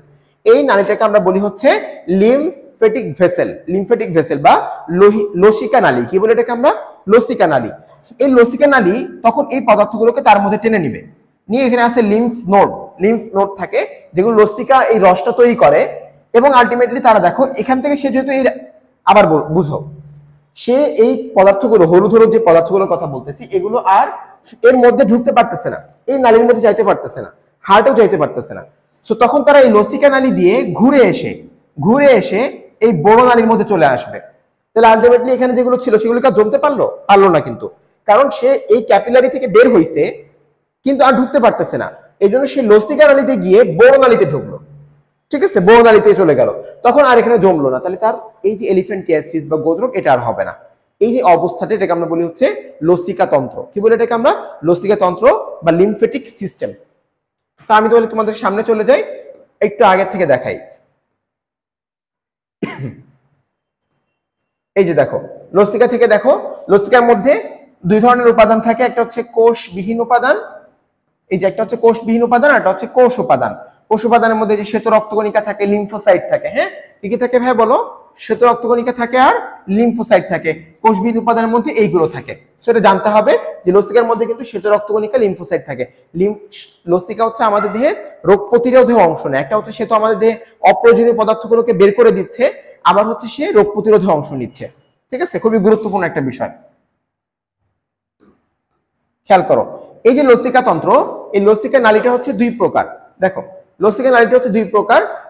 আমি তোমাদেরকে একটু আগে বলছিলাম, লিম্ফ নোডের কথা বলছিলাম। লিম্ফ নোডের বাংলা হচ্ছে লসিকা গ্রন্থি। হ্যাঁ, লসিকা গ্রন্থি মানে লসিকা গ্রন্থি অনেকগুলো আছে, তার মধ্যে লিম্ফ নোড একটা। সো লসিকা গ্রন্থি এবং লসিকা নালী, এই লসিকা নালী হচ্ছে দুই প্রকার, একটা হচ্ছে অন্তর্মুখী আর একটা হচ্ছে বহির্মুখী। কি নাম বললাম? একটা হচ্ছে অন্তর্মুখী, একটা হচ্ছে বহির্মুখী। ঠিক আছে, এটা জানবা, দেখাচ্ছি আমি তোমাদেরকে। খেয়াল করো, একটা অন্তর্মুখী মানে যেটা, অন্তর্মুখী মানে হচ্ছে যেটা এই যে কোন দিকে যাচ্ছে, হার্টের দিকে যাচ্ছে, হার্টের দিকে যাচ্ছে, তাহলে এটাকে আমরা কি বলবো? কি বলবো বলো? অন্তর্মুখী। আর যেটা এখান থেকে বাইর হবে সেটাকে আমরা বলবো বহির্মুখী। মানে একটা হচ্ছে হার্টের দিকে আসে, আর হার্টের থেকে বাইরের দিকে যায়, সেটা হচ্ছে একটা অন্তর্মুখী, আর একটা হচ্ছে বহির্মুখী। আচ্ছা, এখন আসো, লসিকার কাজ কি? লসিকার কাজ এটা বলে শেষ করব। লসিকা দেখো, আমাদের দেহে যে পদার্থগুলো রক্তনালীর বাইরে জমা হইতে থাকে, এই যে প্রোটিন, এই যে তরল পদার্থ, এগুলোকে সে দেহ থেকে নিষ্কাশন করে। আরেকটা হচ্ছে লসিকা আমাদের দেহে রোগ প্রতিরোধ অংশ নেয়। ঠিক আছে, রোগ প্রতিরোধে অংশ নেয়। এখানে অনেক উপকারী ব্যাকটেরিয়া থাকে। ঠিক আছে, এগুলো জীবাণু, মানে যেগুলো অন্য জীবাণুগুলোকে ধ্বংস করে ফেলে, হ্যাঁ, লসিকা তৈরি করে। এরকম অনেকগুলো উপকার আছে। সো তোমরা এই কাজটা একটু রিডিং করে নিবা, আমি জাস্ট গুরুত্বপূর্ণটা বললাম। এখন আসো, তোমাদেরকে আমি হৃদয়ের কথা বলি। হৃদয়ের কথা, তাই না? হৃদয় সম্পর্কে ধারণা আছে তো সবার? হৃদয় কোথায় থাকে বলো তো দেখি। আচ্ছা, আমরা হৃদয় সম্পর্কে ধারণা, এখন পর্যন্ত বিজ্ঞানীদের এটা কিন্তু স্পষ্ট না হৃদয়টা আসলে কোথায়। আমরা বলে থাকি যে আমাদের চিন্তা ভাবনার এই কেন্দ্রগুলো হচ্ছে আমাদের লিম্বিক সিস্টেম। তোমরা পড়বা, ডাক্তার হলে পড়বা, মাথার মধ্যে লিম্বিক সিস্টেম থাকে, সেগুলো নিয়ে কাজ করে। হাইপোথ্যালামাস কাজ করে, তোমরা সবাই জানো এগুলো। আচ্ছা, তো আমরা সবাই কিন্তু আমরা বলি না যে সে আমাকে কষ্ট দিয়ে আমার হৃদয়কে ভারাক্রান্ত করে দিয়েছে। আবার আমরা বলি আমার হৃদয়টা ভেঙে গেছে, আমার হৃদয়টা আবেগ আপ্লুত হয়ে গেছে। তাহলে আলটিমেটলি হৃদয়টাকে আমরা হার্টের কথাই বলি, তাই না? কিন্তু আসলে হার্ট কি হৃদয়? প্রশ্নটা তোমরা খুঁজে বের করবে। হ্যাঁ, যদি বিজ্ঞানীরা জানে না, তোমরা খুঁজে বের করবে আশা করি। আচ্ছা, এখন আসো, এই যে হৃদয়ের কথা বললাম, হৃদয় সম্পর্কে একটু কথাবার্তা বলে ফেলি। খুবই সহজ করে বলবো, তোমরা মনোযোগ দিয়ে শুনবা। হৃৎপিণ্ড থাকে হচ্ছে আমাদের বক্ষ গহ্বরে। কোন দিকে থাকে? ডান দিকে না বাম দিকে? বাম দিকে। ঠিক আছে, বাম দিকে থাকে। আমাদের এই যে দেখো, বুকের মধ্যে যদি একটা অংশ যদি এরকম থাকে,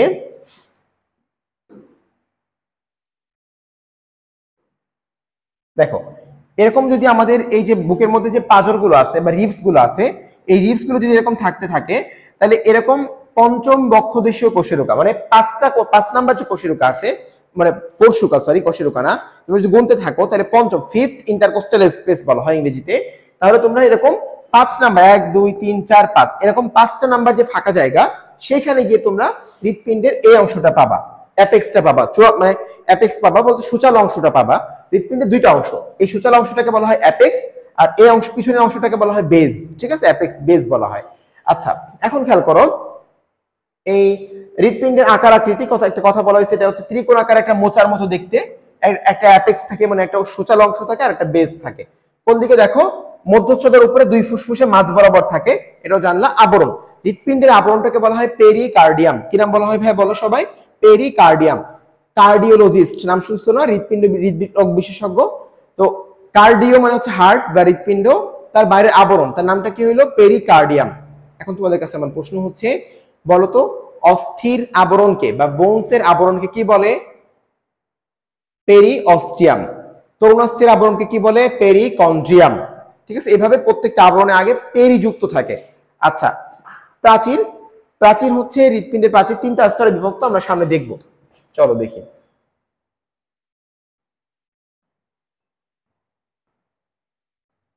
আচ্ছা এখান থেকে দেখাই তোমাদেরকে,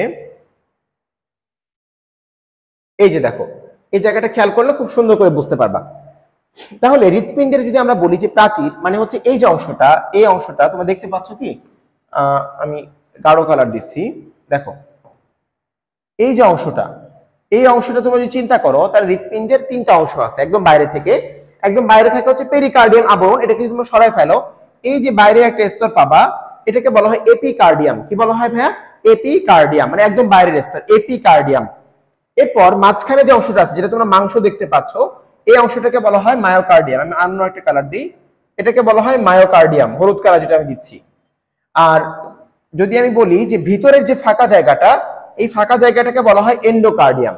তাহলে এপিকার্ডিয়াম, মায়োকার্ডিয়াম, এন্ডোকার্ডিয়াম, এখানে দেখো একদম ঠিক হৃৎপিণ্ড থেকে দেখাচ্ছে এপিকার্ডিয়াম, মায়োকার্ডিয়াম, এন্ডোকার্ডিয়াম। ঠিক আছে, এপিকার্ডিয়াম, মায়োকার্ডিয়াম, এন্ডোকার্ডিয়াম।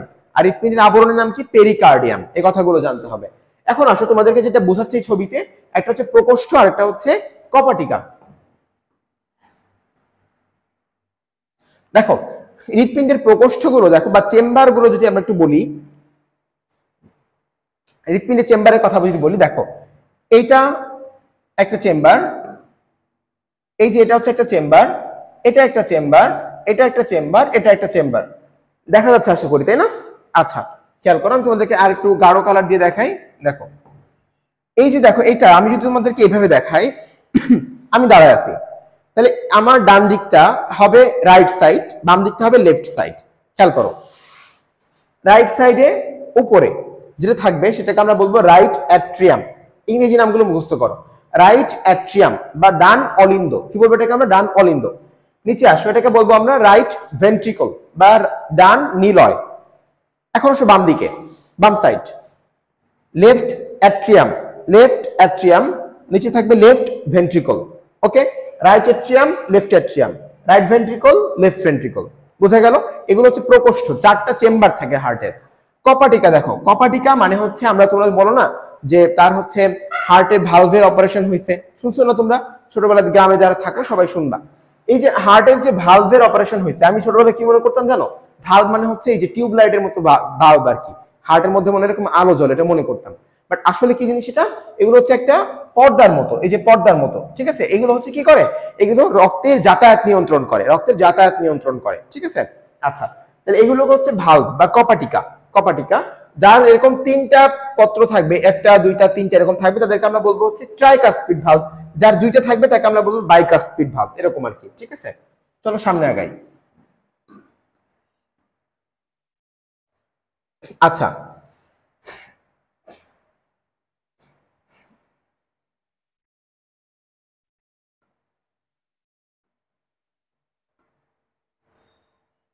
তোমাদেরকে আমি খুব সিম্পলি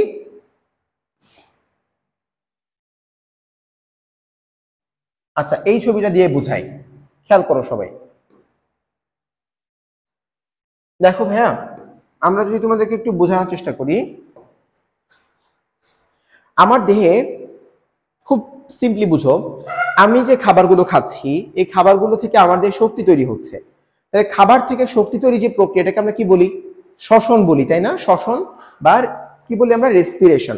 একটু চিন্তা করো তো দেখি, তোমরা ছোটবেলায় বিক্রিয়াগুলো শিখছিলা, মনে আছে কিনা যে C6H12O6 এরকম একটা খাদ্য ছিল, গ্লুকোজের সংকেত ছিল, সেটার সাথে তুমি যদি অক্সিজেনের বিক্রিয়া করো, আমি অনুপাত মিলাচ্ছি না, সংখ্যা মিলাচ্ছি না, জাস্ট বোঝানোর জন্য বলতেছি, তখন কি ছিল? কি ছিল মনে হয়েছিল তোমাদের? মনে আছে?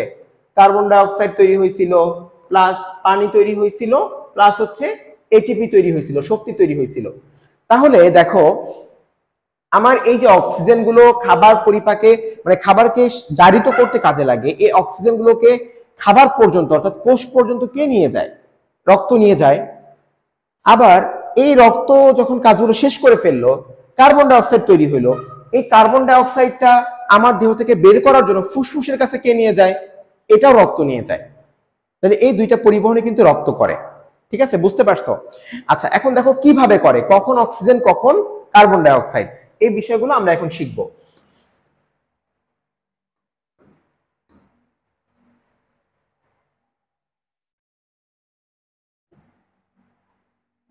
দেখো দেখো ভাইয়া, আমরা মনে করব যে আমার দেহে রক্ত অক্সিজেন নিয়ে গেল, যাওয়ার পর প্রত্যেকটা কোষ থেকে অনেক পরিমাণ কার্বন ডাই অক্সাইড তৈরি হলো। এই যে পুরা দেহে কার্বন ডাই অক্সাইড তৈরি হলো, এটা আমাদের জন্য ভালো? অবশ্যই ভালো না, খারাপ জিনিস। এই কার্বন ডাই অক্সাইডটা আমার দেহ থেকে বের করতে হবে। সো বের করার জন্য দেখো, আমার ডান সাইডে এখানে একটা, এই যে দেখতে পাচ্ছ একটা শিরা আছে, শিরা আছে, উপরের দিকে একটা শিরা আছে। এই নিচের দিকে যেটা থাকে, আমার হাড় তো এখানে, নিচের দিকে যেটা থাকে এটাকে বলা হয় নিম্ন মহাশিরা বা ইনফিরিয়র ভেনা ক্যাভা। কি বলা হয়? নিম্ন মহাশিরা বা ইনফিরিয়র ভেনা ক্যাভা। উপরের দিকে যেটা থাকে এটাকে বলা হয় ঊর্ধ্ব মহাশিরা বা সুপিরিয়র ভেনা ক্যাভা। সো আমার হার্টের উপরের দিক থেকে রক্ত নিয়ে আসে সুপিরিয়র ভেনা ক্যাভা, নিচের দিকে রক্ত নিয়ে আসে হচ্ছে ইনফিরিয়র ভেনা ক্যাভা, মনে থাকবে। আর হার্টের নিজের মনে করো, এই যে এটা হচ্ছে সাদা যে অংশ দেখতে পাচ্ছ, এটা হচ্ছে হার্টের মাংসপেশি। এখান থেকে কার্বন ডাই অক্সাইড তৈরি হলো, তাহলে সেটাকে নিয়ে আসবে, সেটাকে আমরা বলবো করোনারি সাইনাস। কি নাম বলবো? Coronary sinus. সো দেখো, এখানে মোট যে অংশটা তিনটা জিনিস নিয়ে আসে, একটা হচ্ছে সুপিরিয়র ভেনা ক্যাভা বা ঊর্ধ্ব মহাশিরা, একটা হচ্ছে নিম্ন মহাশিরা, একটা হচ্ছে করোনারি সাইনাস। এরা কি করবে? নিম্ন মহাশিরা পুরা দেহের নিচের দিক থেকে কার্বন ডাই অক্সাইড যুক্ত রক্ত নিয়ে আসবে, ঊর্ধ্ব মহাশিরা উপর দিক থেকে নিয়ে আসবে, করোনারি সাইনাস হার্ট থেকে কার্বন ডাই অক্সাইড যুক্ত রক্তগুলো নিয়ে আসবে। কোথায় নিয়ে আসবে? এই যে দেখো, আমরা চারটা চেম্বার বলছিলাম, এটা একটা চেম্বার, এটা একটা চেম্বার, এটা একটা চেম্বার, এটা একটা চেম্বার। তো তোমরা বলো এটার নাম কি? কি নাম এটার? রাইট অ্যাট্রিয়াম, ডান অলিন্দ, ডান অলিন্দে নিয়ে আসবে। ঠিক আছে, আনার পর এই ডান অলিন্দে মনে করো রক্ত আসতেছে আসতেছে আসতেছে, এটা তো একটা নির্দিষ্ট জায়গা, একটা ছোট জায়গা। রক্ত যখন আসতে থাকবে তখন বেশি রক্ত হলে দেখো উপরের দিকে রক্ত, নিচের দিকে খালি জায়গা। রক্ত কি হবে? এরকম রক্ত আছে, তাহলে সেটা নিচের দিকে যাওয়ার চেষ্টা করবে গ্র্যাভিটির কারণে, সে উপর থেকে একটা চাপ দিবে। চাপ দিলে দেখো কি হচ্ছে এখানে, একে খেয়াল করো, এই যে দেখো একটা দাগ আছে, এই যে দাগটা এটাকে বলা হয় কপাটিকা বা ভালভ বলা হয়। এখানে তিনটা পর্দা থাকে। কয়টা পর্দা থাকে বলো সবাই? তিনটা পর্দা থাকে। দেখো এই জায়গাটাতে তিনটা পর্দা থাকে, তিনটা পর্দা থাকে, এই জন্য এটাকে বলা হয় ট্রাইকাসপিড। কি নাম বলা হয়? Tricuspid valve. কি নাম বলা হয় ভাইয়া? Tricuspid valve. আচ্ছা, এখন এই যখন তোমার এখানে রক্ত অনেকগুলো চলে আসলো, অনেক রক্ত চলে আসলো, তার নিচের দিকে প্রেসার দিচ্ছে, তখন এই কপাটিকাটা খুলে যাবে। খুলে যাওয়ার পর রক্তগুলো সব কোথায় আসবে? এই রক্ত উপর থেকে সব নিচে চলে আসলো, এটাকে আমরা কি বলবো? ডান ভেন্ট্রিকল বা রাইট ভেন্ট্রিকল, ডান নিলয়। আচ্ছা, রক্তগুলো এখানে আসলো, আসার পর সে তো ফিল হচ্ছে ফিল হচ্ছে ফিল হচ্ছে, একসময় পুরো সে পরিপূর্ণ হয়ে যাবে, আর রক্ত নিতে পারবে না। তখন কি করবে? এই যে দেখো, তখন সে কি করবে? সে চাপ দেওয়া শুরু করবে, চাপ দেওয়া শুরু করবে। কোন দিকে? এখান থেকে নালি আছে, উপরের দিকে চলে গেছে। এখন বলো এখানে কি ছিল? সেটা ছিল হচ্ছে কার্বন ডাই অক্সাইড। কি ছিল ভাইয়া? Carbon die oxide. তাহলে কার্বন ডাই অক্সাইড যদি আমার বের করতে হয়, কোন দিক দিয়ে বের হবে? সে ফুসফুস দিয়ে, নাক দিয়ে বের হবে। দেখো এইদিকে মনে করো একটা ফুসফুস আছে, সাপোজ মনে করো এটা একটা ফুসফুস। তাহলে এই কার্বন ডাই অক্সাইড যুক্ত রক্তগুলো ফুসফুসে যাচ্ছে, যে নালী দিয়ে যাচ্ছে এটাকে আমরা কি বলবো বলো তো দেখি? মনে করবা ফুসফুস যেখানে, ওই শব্দটাকে আমরা বলবো পালমোনারি। কি নাম বলবো? পালমোনারি। আচ্ছা, আর যেটা ফুসফুস থেকে বের হবে, মানে সরি হৃৎপিণ্ড থেকে বের হবে, হৃৎপিণ্ড থেকে বের হবে, সেটার নাম হবে ধমনী। কি নাম হবে? পালমোনারি ধমনী। ঠিক আছে, একটা কথা মনে রাখবা, ধমনী অক্সিজেন বহন করে আর শিরা কার্বন ডাই অক্সাইড বহন করে, এটা হচ্ছে নরমালি। বাট যদি ধমনীর আগে পালমোনারি শব্দ যোগ হয়, ঘটনা পুরো উল্টা হয়ে যাবে। পালমোনারি ধমনী, দেখো কার্বন ডাই অক্সাইড পরিবহন করতেছে, এই নীল কালার যেটাকে আমরা ধমনী বলতেছি, সেটাকে আমরা কি বলতেছি? পালমোনারি ধমনী। কি পরিবহন করতেছে? Carbon die oxide. ধমনী অক্সিজেন পরিবহন করে, বাট পালমোনারি ধমনী কার্বন ডাই অক্সাইড পরিবহন করে। সব ধমনী একরকম, সব শিরা একরকম, বাট পালমোনারি ধমনী পালমোনারি শিরা উল্টা। এখন দেখো, তাহলে আমরা আবার বললাম যে পুরা দেহ থেকে ডান দিক, উপর থেকে নিচের থেকে এবং হার্ট থেকে রক্তগুলো নিয়ে আসলো, ঊর্ধ্ব মহাশিরা, নিম্ন মহাশিরা, করোনারি সাইনাস। ডান অনিন্দ্য থেকে ডান নিলয় আসলো, ডান নিলয় থেকে রক্তটা চাপ দিল, সেই দিক দিয়ে ফুসফুসে চলে গেল। কার মাধ্যমে? পালমোনারি ধমনীর মাধ্যমে। কি নিয়ে গেল? কার্বন ডাই অক্সাইড যুক্ত রক্ত।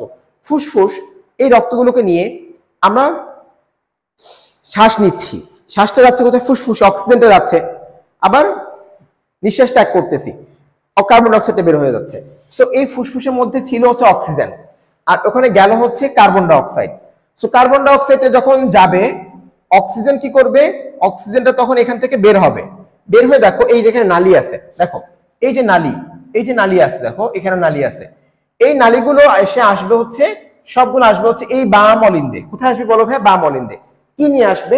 অক্সিজেন নিয়ে আসবে। আমার কথা ক্লিয়ার?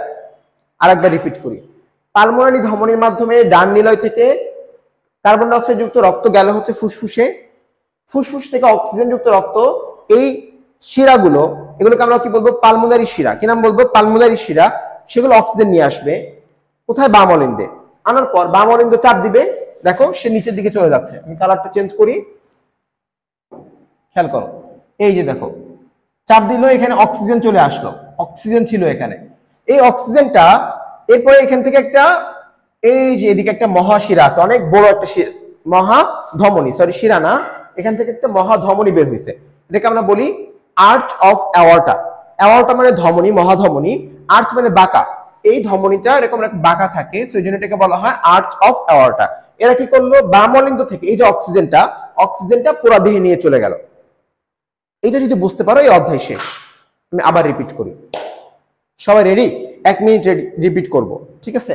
আমি পুরোটা মুছে দিচ্ছি, 1 মিনিট রিপিট করব।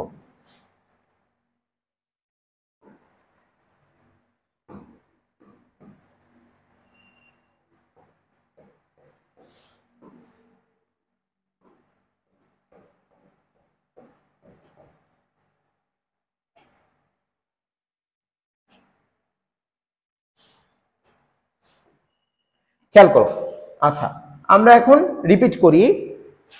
এটার নাম কি? নিম্ন মহাশিরা। উপরটার নাম কি? দেখো এটার নাম কি? ঊর্ধ্ব মহাশিরা। এটার নাম হচ্ছে নিম্ন মহাশিরা। এখানে আসছে হচ্ছে করোনারি সাইনাস। সবগুলো মিলে একসাথে, এই যে আমার ডান দিক, আমার ডান অলিন্দ, এটার নাম হচ্ছে রাইট অ্যাট্রিয়াম। ঠিক আছে, রাইট অ্যাট্রিয়াম। এখানে আসলো, কি নিয়ে আসলো? কার্বন ডাই অক্সাইড নিয়ে আসলো। কি নিয়ে আসলো? Carbon die oxide. এটা উপর থেকে নিচের দিকে আসবে হচ্ছে ডান ভেন্ট্রিকল বা রাইট ভেন্ট্রিকলে আসবে। আসার পর এখান থেকে যেহেতু এটা ফুসফুসে যাচ্ছে, ফুসফুসে যখন যাবে তখন সেটাকে আমরা কি বলবো? পালমোনারি, কি বলবো বলো ভাই? পালমোনারি ধমনী। কি নিয়ে যাচ্ছে? Carbon die oxide. সকল ধমনী অক্সিজেন পরিবহন করে, বাট পালমোনারি যুক্ত হওয়া মানে সে উল্টা, কার্বন ডাই অক্সাইড পরিবহন করবে। যাবে কোথায়? ফুসফুসে। এই যে ফুসফুসে গেল, ফুসফুসে সে যখন কি নিয়ে গেল? কার্বন ডাই অক্সাইড নিয়ে গেল। ফুসফুসের মধ্যে ছিল হচ্ছে অক্সিজেন, সে অক্সিজেনটা আসবে হচ্ছে পালমোনারি শিরার মাধ্যমে। অক্সিজেনটা আসবে হচ্ছে এইখানে, কালারটা চেঞ্জ করি, খেয়াল করো, অক্সিজেনটা আসলো বাম অলিন্দে, এরপর আসবে হচ্ছে বাম নিলয়ে। সেইটা কি করবে? এখান থেকে একটা মহাধমনী, এটাকে আমরা বলি আর্চ অফ অ্যাওর্টা। এই অক্সিজেনটা পুরো দেহে চলে যাবে। তাহলে আমার দেহে এইভাবে প্রতিনিয়ত প্রতি মিনিটে প্রায় 70 থেকে 80 বার, ঠিক আছে, 70 থেকে 80 বার এই ঘটনাগুলো চলতে থাকে। এটাকে আমরা বলি কার্ডিয়াক সাইকেল। কি নাম বলি এটাকে আমরা? হৃদচক্র বা কার্ডিয়াক সাইকেল। ঠিক আছে, বুঝতে পারছো আশা করি? চলো একটু সামনে আগাই। এই যে দেখো, এতক্ষণ পর্যন্ত আমি তোমাদেরকে যা বুঝাইছি, সিম্পল, খুবই সিম্পল। দেখো এই জায়গাটা বুঝতে হবে সবাইকে। আমাদের হৃৎপিণ্ডের যে সংকোচন, আচ্ছা দেখো, আমরা এতক্ষণ যেটা পড়ছি এখন হচ্ছে আমরা খুব সুন্দর করে বুঝে ফেলবো, কি শিখবো? কার্ডিয়াক সাইকেল, হৃদচক্র। হ্যাঁ, খুব সুন্দর করে শিখবো। দেখো, হৃদপিণ্ড যদি তোমাদেরকে আমি দেখাইতে পারতাম, আমি তোমাদেরকে দেখাবো, মেডিকেলে আসো তখন দেখাবো ইনশাল্লাহ। হ্যাঁ, গ্র্যান্ড সেলিব্রেশন দেখা হবে। দেখো, হৃদপিণ্ডের এই যে অলিন্দগুলো, দেখো হৃদপিণ্ডের এই যে অলিন্দগুলো বা অ্যাট্রিয়াম যেগুলোকে আমরা বলতেছি, এগুলো যখন চাপ দেয় রক্তকে উপর থেকে নিচে পাঠায়, এটাকে আমরা বলি সিস্টোল। কি বলে এটাকে আমরা? সিস্টোল। তাহলে এই যখন হৃদপিণ্ডের অ্যাট্রিয়াম চাপ দিল, তাহলে নামটা কি হবে? Atrial systole. আমরা এএস দ্বারা লিখলাম, অ্যাট্রিয়াল সিস্টোল। তারপর আমি তোমাকে বললাম যে অ্যাট্রিয়াম যখন প্রসারিত হবে তখন সেটাকে আমরা কি বলবো? Atrial diastole. কি নাম বলবো এটাকে আমরা তখন? Atrial diastole. আচ্ছা, তারপর আমি তোমাকে বললাম যে কি বললাম বলতো? আমি তোমাকে বললাম যে ভেন্ট্রিকল, ভেন্ট্রিকল যখন চাপ দিবে রক্তকে পাঠাবে তখন সেটাকে আমরা বললাম ভেন্ট্রিকুলার সিস্টোল। যখন ভেন্ট্রিকল প্রসারিত হবে তখন সেটাকে আমরা বললাম ভেন্ট্রিকুলার ডায়াস্টোল। ঠিক আছে, ভেন্ট্রিকুলার ডায়াস্টোল। আচ্ছা, এখন একটা জিনিস মনে রাখবা। কি মনে রাখবা বলো দেখি? দেখো, আমরা যেটা শিখবো যে একবার যে অ্যাট্রিয়াল সিস্টোল হইলো এবং ডায়াস্টোল হইলো, মানে একবার হৃৎপিণ্ড যে সংকুচিত হবে এবং প্রসারিত হবে, এই পুরোটাকে আমরা বলি হৃদ স্পন্দন। কি বলি এটাকে আমরা? হৃদ স্পন্দন। হৃৎপিণ্ড একবার সংকুচিত হইলো এবং একবার প্রসারিত হইলো, এটাকে আমরা বলবো হৃদ স্পন্দন। ঠিক আছে, কি বলবো এটাকে আমরা? হৃদ স্পন্দন। খেয়াল করো, তাহলে আমরা বলতেছিলাম যে একটা হৃৎপিণ্ডে যখন আমার অলিন্দ সংকুচিত হইলো তখন সেটাকে আমরা বললাম অ্যাট্রিয়াল সিস্টোল, যখন প্রসারিত হলো অ্যাট্রিয়াল ডায়াস্টোল, যখন ভেন্ট্রিকল সংকুচিত হলো ভেন্ট্রিকুলার সিস্টোল, যখন ভেন্ট্রিকল প্রসারিত হলো তখন সেটাকে আমরা বললাম ভেন্ট্রিকুলার ডায়াস্টোল। তাহলে আমার এখানে একবার হৃৎপিণ্ড যে সংকুচিত হইলো একবার প্রসারিত হইলো, এই পুরোটাকে আমরা বলি হৃদ স্পন্দন বা কার্ডিয়াক সাইকেলের হার্ট রেট, যেটাকে আমরা বলি। একটা হৃদস্পন্দন সম্পন্ন হতে কতটুকু সময় লাগে সেটাকে আমরা বলবো কার্ডিয়াক চক্রের সময়কাল। কি বলবো এটাকে আমরা? কার্ডিয়াক চক্রের সময়কাল। কতটুকু সময় লাগবে খেয়াল করো। আমরা ধরি যে 70 থেকে 80 বার হচ্ছে হার্ট রেট নর্মাল আর কি, তো আমরা এভারেজ 75 ধরলাম। মনে করো একজন ব্যক্তির 75 বার হৃদস্পন্দন হইতে 75টা হার্ট সংকুচিত, মানে 75 বার হার্ট একবার সংকুচিত হবে প্রসারিত হবে, এরকম 75 বার হইতে সময় লাগে হচ্ছে 60 সেকেন্ড। তাহলে একবার যে হৃৎপিণ্ড সংকুচিত প্রসারিত হইলো, কেন 60 সেকেন্ড? কারণ 1 মিনিটে হয়, 1 মিনিটে 70 থেকে 80 বার। তাহলে একবার যে সংকুচিত প্রসারিত হবে তাহলে কতটুকু সময় লাগবে? আমরা 60 ভাগ 75, তোমরা করে দেখবা, এখানে মোটামুটি 0.8 আসার কথা। ঠিক বললাম না? 0.8 আসবে। তাহলে দেখো, এই যে 0.8 সেকেন্ড যেটা আসলো এটাকে আমরা বলবো কার্ডিয়াক চক্রের সময়কাল। ঠিক আছে, আচ্ছা, তাহলে কার্ডিয়াক চক্রের সময়কাল হচ্ছে 0.8 সেকেন্ড। এই যে 0.8 সেকেন্ড, এটা হচ্ছে দুইটা ধাপ, একটা হচ্ছে সিস্টোল আর একটা হচ্ছে diastole. Atrial systole, atrial diastole, দুইটা মিলে 0.8 second. Ventricular systole, ventricular diastole, দুইটা মিলে 0.8 সেকেন্ড। বোঝা গেল? আচ্ছা, এই দুটো কিন্তু একসাথেই হয় আর কি, একসাথে অ্যাট্রিয়াল সিস্টোল ডায়াস্টোল আবার ভেন্ট্রিকুলার সিস্টোল ডায়াস্টোল। খেয়াল করো, আমি যদি তোমাদেরকে একটু বই থেকে দেখাই, দেখো অ্যাট্রিয়ামের সিস্টোল আমি বলছি দুইটা মিলে কত? 0.8। তাহলে অ্যাট্রিয়ামের সিস্টোল যদি দেখো 0.8 সেকেন্ড, তাহলে ডায়াস্টোল কত হবে? 8 থেকে 1 চলে গেলে 7 থাকে ডায়াস্টোল। ভেন্ট্রিকুলার সিস্টোল যদি 0.3 সেকেন্ড হয় তাহলে ডায়াস্টোল কত হবে? 8 থেকে 3 গেলে 5 থাকে, 0.5 সেকেন্ড। তো তোমরা একটা মনে রাখবা, একটা মনে রাখলে সহজ। আমি এভাবে মনে রাখতাম যে, মনে করবা যে অ্যাট্রিয়াল সিস্টোলে সময় সবথেকে কম লাগে, কত? 0.1 সেকেন্ড। তাহলে তুমি বলো অ্যাট্রিয়াল ডায়াস্টোলে কত লাগবে? 8 থেকে 1 চলে গেল, 0.1 সেকেন্ড লাগছে সিস্টোলে, 0.1 সেকেন্ড লাগছে সিস্টোলে। তাহলে ডায়াস্টোলে কত? 8 থেকে 1 গেলে যা থাকে 7, এই যে দেখো 0.7। তাহলে এখন দেখো ভেন্ট্রিকুলার সিস্টোল মানে অ্যাট্রিয়াল সিস্টোল থেকে একটু বেশি, ওখানে লাগতেছিল 1 সেকেন্ড, 0.1 সেকেন্ড, এখানে হচ্ছে 0.3 সেকেন্ড। সো 3 থেকে, তাহলে 3 মানে কত? 8 থেকে 3 চলে গেলে কত থাকে? 5 সেকেন্ড। এই যে ভেন্ট্রিকুলার ডায়াস্টোলে 5 সেকেন্ড। এটা তোমাদেরকে বোঝানোর জন্য এই যে দেখো এরকম করা হয়েছে। Atrial systole 1 second, atrial diastole 0.7 second, ventricular systole, ventricular diastole. So তোমরা এরকম মনে রাখতে পারো। এখানে হচ্ছে সিস্টোল, আমি রাবার দিয়ে একটু মুছে দেই, এভাবে মনে রাখতে পারো যে এখানে হচ্ছে সব হচ্ছে সিস্টোল, এগুলো হচ্ছে ডায়াস্টোল। ঠিক আছে, এটা হচ্ছে অ্যাট্রিয়াম, এটা হচ্ছে ভেন্ট্রিকল। তাহলে আমাকে বলো অ্যাট্রিয়াল সিস্টোলের সময় কত? 0.1। অ্যাট্রিয়াল ডায়াস্টোলের সময় কত বলো? 0.7। তারপর তুমি যদি বলি ভেন্ট্রিকুলার সিস্টোলে কত? 0.3। ভেন্ট্রিকুলার ডায়াস্টোলে কত? 0.5। 1 3 5 7, এভাবে মনে রাখবে, 1 3 5 7। এখানে সিস্টল ডায়াস্টল অ্যাট্রিয়াম ভেন্ট্রিকল, এভাবে মনে রেখে ফেলবা। ঠিক আছে, চলো সামনে আগাই। মায়োজেনিক নিয়ন্ত্রণ। মায়োজেনিক নিয়ন্ত্রণ হচ্ছে, দেখো আমাদের মানবদেহে যে হৃদস্পন্দন শুরু হয়েছে সেই 6 সপ্তাহ বয়স থেকে একদম মৃত্যুর পর্যন্ত, যতক্ষণ মৃত্যু না হচ্ছে ততক্ষণ পর্যন্ত তোমার হৃদস্পন্দন চলতে থাকবে। এই যে নিয়ন্ত্রণ, এটাকে তুমি বাইরের থেকে তুমি যদি বলো যে হার্ট তুই একটু ঘুমা ভাই, ঘুমাবে সে? ঘুমাবে না তো। তুমি যদি বলো যে হার্ট একটু বেশি কাজ কর, করবে সে? তোমার কোনো কথাই সে শুনে না। এই যে সে অটোমেটিক একটা নিয়ন্ত্রণ, এটাকে আমরা বলি মায়োজেনিক নিয়ন্ত্রণ। কি বলি ভাইয়া? মায়োজেনিক নিয়ন্ত্রণ। ঠিক আছে, এই মায়োজেনিক নিয়ন্ত্রণ হওয়ার জন্য কিছু টিস্যু কাজ করে, এগুলোকে আমরা বলি জাংশনাল টিস্যু বা সংযোগী টিস্যু, জাংশনাল টিস্যু বলি। এখানে দেখো আমরা নামগুলো শিখবো। দেখো এখানে লোকেশন সহ দেওয়া আছে, একটা নাম হচ্ছে এসএ নোড, দেখা যাচ্ছে আশা করি। ঠিক আছে, দেখো তাহলে আমরা দেখো আমরা আর একটু জুম করে তোমাদেরকে দেখাই। ঠিক আছে, আমি আর একটু জুম করে দেখাচ্ছি। দেখো এই যে দেখো এসএ নোড, এসএ নোড থাকে, আমরা 4টা জাংশনাল টিস্যুর কথা পড়বো। হ্যাঁ, 4টা জাংশনাল টিস্যুর কথা পড়বো। প্রথমে যেটা থাকে এটাকে বলা হয় এসএ নোড, সাইনো অ্যাট্রিয়াল নোড। এরপর এটাকে বলা হয় এভি নোড। কি বলা হয়? দেখো অ্যাট্রিও ভেন্ট্রিকুলার নোড, এটা হচ্ছে 1 নাম্বার, এটা হচ্ছে 2 নাম্বার। তারপর এই যে দেখো এখানে যে সুতাগুলো চলে গেল, এগুলোকে বলা হয় বান্ডল অফ হিজ, 3 নাম্বার। এরপর এটা ডান দিকে বাম দিকে চলে গেল, এটাকে বলা হয় ব্রাঞ্চ। ঠিক আছে, পার্কিনজি ফাইবার, কই সেটা? এগুলোকে বলা হয় পার্কিনজি ফাইবার। জাস্ট এই নামটা মনে রাখো, এগুলোকে বলা হয় পার্কিনজি ফাইবার। খেয়াল করো, আমি তোমাকে সিগন্যাল কিভাবে যায় এই কথাগুলো বোঝাচ্ছি। সাইনোঅ্যাট্রিয়াল নোড, এটাকে বলা হয় পেস মেকার। কি বলা হয়? Pace maker. তোমরা জানো পেস মানে কি? গতি। আমরা বলি পেস বলার বলি না, পেস মানে গতি। সো হার্টের যে সিগন্যালটা, তাহলে সাইনোঅ্যাট্রিয়াল নোডকে বলা হয় পেস মেকার। কেন বলা হয়? কারণ সে হার্টের গতিটা তৈরি করে। হার্ট যে স্পন্দিত হচ্ছে, হার্ট যে সংকুচিত প্রসারিত হচ্ছে, এই পুরো সিগন্যালটাই সাইনোঅ্যাট্রিয়াল নোড তৈরি করে। সেই জন্য এটাকে বলা হয় পেস মেকার।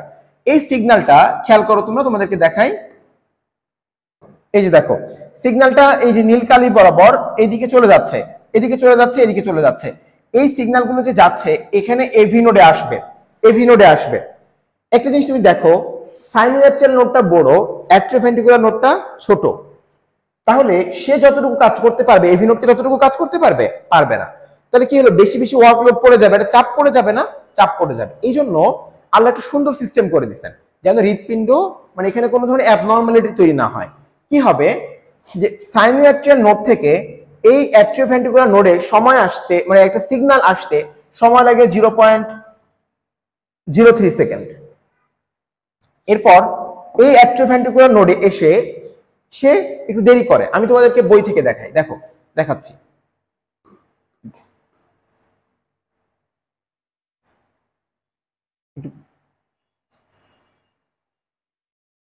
আমি তোমাদেরকে বই থেকে দেখাই।